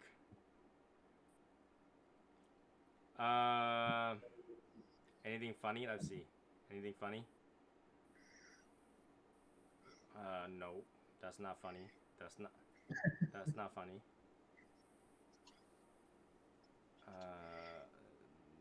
They might be funny to us though.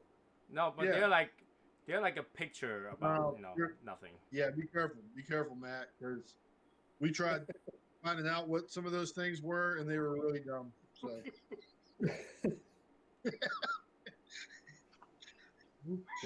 we done traveled that road.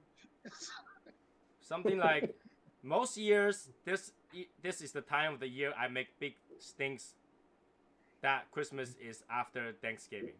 None of those bullshit this year. In 2020 land, if you want to pull out the tree while eating a turkey leg and fill your bathtub with leftover Halloween candy so you can swim in it like Scrooge McDuck, you have my blessing. Happy Hollow Giving Mass, fuck it. Well, see, that's not even funny. Coworker, got a second? Me, you mean the one you just wasted? Well, another one. Yeah, these are not funny. I think the funny joke has run out for 2020. That could be, yeah. But you know what didn't run out? Consequences. Yet, James, that didn't run out yet.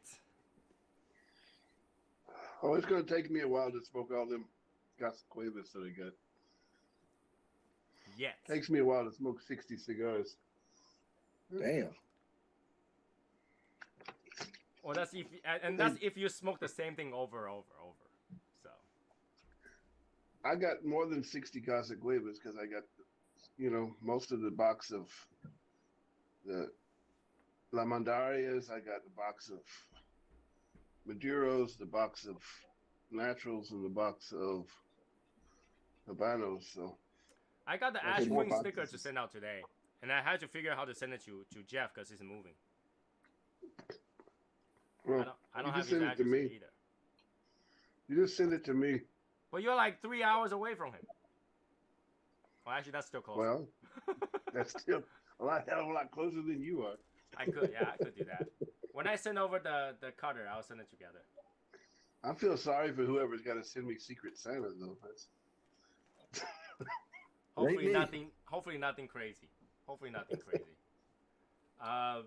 Worst case scenario, they can just send it to me. I'll pack it together and send it over. But yeah, there's no other choices right now. Definitely not gonna get there for Christmas. Maybe That's the only exception. That's really the only exception. So maybe the summer raffle. The 2021 meat. 2021. Exactly. Yeah, you can just pick it out 2020. Exactly, probably what's gonna happen. You know, I'm really worried because right now they just closed New York again. They did I hope California. whoever you sent my address to didn't freak out at getting a German address. Well, I did put it out there. If they have a problem with it, let me know and swap it. I don't know. Yeah. But, you know, yeah, I'm kind of worried about it. You know, now that we're closing and all that stuff. You know, for all you know, the presidential election could last until next year. Yeah, they closed California on That thing's Monday. that thing's Or gonna Tuesday. be over with. This thing's gonna be over with on the 16th of December. Because I was thinking about this, about the vaccine. If I take it, it's gonna be a bigger problem for me to travel because once you have the vaccine, you will always test positive for COVID-19. Yeah, but then you have to have some kind of proof that you had the vaccine. You can have proof. It doesn't mean they will take it. Yeah, I understand that. It has to be proof that they will accept, but And with the relationship between China and U.S. right now, they will accept nothing. and then there's that problem that the thing is 95%. Even if it's 95% efficacy, 5% of the people ain't going to be protected by it. 95%. 95% is talking about there's 95% of the chance to develop the antibody. If you don't have it, you can go back and get it again. Yeah, what I'm saying is that if it doesn't develop the antibodies for you, then you right. But if vaccinated, you read into the research result, right, it's a 95% to get the antibody, but you will still get resistancy to your ACE2, so that the virus cannot bind onto your ACE2 either way. Maybe, because still they gave that virus to 15,000 adults that they actually gave the vaccine to, and 10 of them got sick. Anyway, right, 10 of them got sick. But again, they purposely administer you with the virus. That's different than try to catch it. I know, but what I'm saying, no, they didn't. They didn't actually purposely administer the virus. They just gave it to everybody, and everybody went out and lived their lives, and 10 of those people got sick. Again, it's 95%. That's a pretty high chance. Yeah, of course. I'm just saying, but you're still some people are going to be in that 5% and think that they're vaccinated and still get sick. But 5%, It's and just then like you the get a flu 0.3%. That's not that much. So, Well, yeah. I'm not saying that you shouldn't get the vaccine. You shouldn't get vaccinated because of that. I'll be the first one in line to get vaccinated, guys.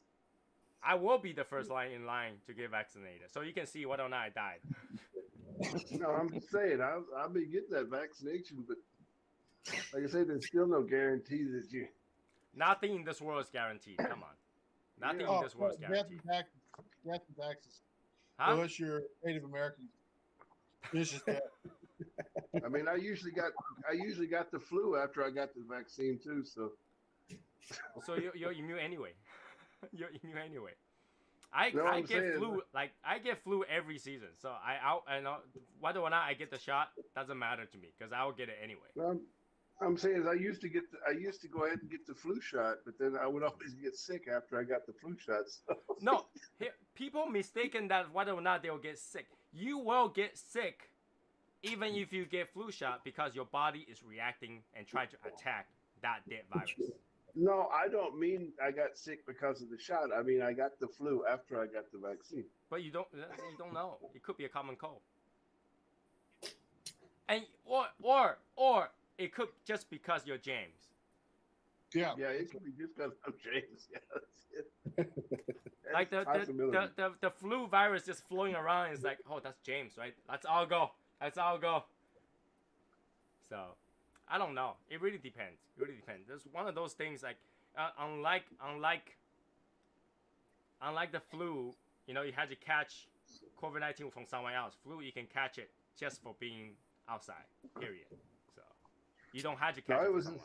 It was just always a strange thing because in the Army we had to get the flu shot. I mean, you didn't have a choice. You had to get the flu shot. In the Army, I thought you got to get every shot that is required for where you're traveling to. You got to get every shot that the Army says that you got to get. Is what you basically got to get. There's no. I don't want to have the shot in the Army. If you're in the Army, you're going to take the shot. That's all good. And I always, every year after 2 weeks after I got this flu shot, every freaking year I would get fucking sick with the flu. It's good to be sick once in a while. Just saying, it's good to be sick. It actually boosts your immunity. 4 little letters called UCMJ, man. You gotta love it. Yeah, that's what I'm talking about. Yeah, Uniform Code of Military Justice. You know, it's good to get sick once in a while. It boosts your immunity. People that never get sick are the people that's gonna get some serious disease. So, but anyways, what really sucks about the Uniform Code of Military Justice is that the Army just gets to decide whether you get tried in a military court or a civilian court when you do some shit. Wait, I thought you always get tried in military court if you break a gun. No, they can turn it over to the civilian authorities and let them deal with Which one's worse? Which one's worse? Then whatever you're gonna get is worse. Whichever one you're gonna get is gonna be the worst one. Yeah. Really? Depending on what country you're in, yeah. Because if you do something like in Germany, then they decide whether the Army's gonna handle it or whether they're gonna turn it over to the German officials. I wouldn't know about that, so I wouldn't know about that. You don't have any protections from the law because you're military. Yeah, I mean you're only defending it. You're not benefiting from it. It's like you're defending your country. You're not getting the benefits of it. That's ridiculous. That's the problem. That's the problem. You have the possibility of getting benefits from it because the Army can protect you from being prosecuted in the German court, but that don't mean they got to. But that's the thing, though. Sometimes you break a law. But sometimes you break a law. Earlier theme. Sometimes you break a law that might just be a German law that you broke, but not necessarily a U.S. law that you broke, right? They can still take over jurisdiction and punish you for breaking the German law in the Army. Really? Yeah. The Army can step in and say, no, we'll deal with this, but they don't have to. For example, there could be places they don't want you to go to. Like there could be a street they don't want you to go to a street, and if you're caught on that street, you're in trouble. Even though you're legally in the city, you can be where you want to be, but the military is like, no, you can't go there. If you go there, you're in trouble. So yeah. But at that point, they can only try you with the military, the Army court, not the local court. So. Yeah, but it could be a thing that the city of Bamberg, as an example, says this street is off limits to U.S. soldiers, and then you could be tried, in courts in Bamberg, as well as, or in the military, depending on what the U.S. Army decides to do. Oh well. I got accused of causing a car accident where I wasn't actually even driving at the time, but beside the point, I got accused of causing an accident, and the Army had to decide whether they were going to deal with it or whether they were going to turn it over to the German authorities to deal with. In the end? In the end, I wasn't driving. So really who dealt with it? Who dealt with it? Did you go to a? I went and went to the MPs and I gave up my statement, and it got dismissed in court because it was actually the other guy that's driving that causes the problem. So there we go. Then so you were tried. You were processed in the local court, and then you provided evidence, and that was dealt with. Well, it didn't get to the court thing at all at the end. It got through there. Still This their district local attorney- system, not the military system. The The district attorney decided not to prosecute. The thing was is that I was backing out of I wasn't backing out. My brother-in-law was backing out of parking space in my car, and a guy in the middle of the city, and a guy came flying down the road and had to throw on his brakes because he was driving too fast, and he left like 50-foot skid marks on the street, and he ended up hitting a light post on the other side, of the street, and we didn't notice that he actually hit anything, and so he blamed us for causing the accident and leaving the scene of the accident. And leaving the scene of an accident over here in Germany is a criminal offense. So over here too, right? Leaving the scene of accident over here in the U.S. is also against the law. yeah, but they have to prove that you knew that there was an accident, and because the guy had been driving fast enough in a 30 mile an hour zone, basically driving fast enough to leave 50-foot skid marks on the street. Because I've seen videos of people like wiped out in the autobahn, and literally everyone stopped and just parked to the side. Whether or not it has to do with them, they all parked to the side. So yeah, but they basically decided that there was no way that I could have created if I had been driving the car. I could have created. It couldn't be you accident if you're not driving, right? Because the guy was driving at least 80 miles an hour on a 30 mile an hour. Yeah, when you make that much a skid mark, you're driving pretty Yeah. fast. Yay Yeah. for no speed limit. Well, only certain areas, right? So. But the point that I was making is that they still decided whether the MPs were going to handle it or whether the German police were going to handle it. So once you discharge from the military, once you discharge from it, right? Can you still be tried by the Army Corps or no? No. Oh, if there's something you did while you were in the Army, yeah. But after that, you're civilian. It doesn't matter. Yeah, I'm just saying it depends on when you committed the offense. But at least there's silver lining to it. I don't know, but you had to break some serious thing to get tried by the military, right? So I just did a Martine. Drop the dash. Well, anyway, 11:35. I think I'm done for the day. What about you guys? You guys good? You guys good? Calling a night? Sure. Good. Good. All right, cool. Have a good night, everybody. We'll call it a day. Good night.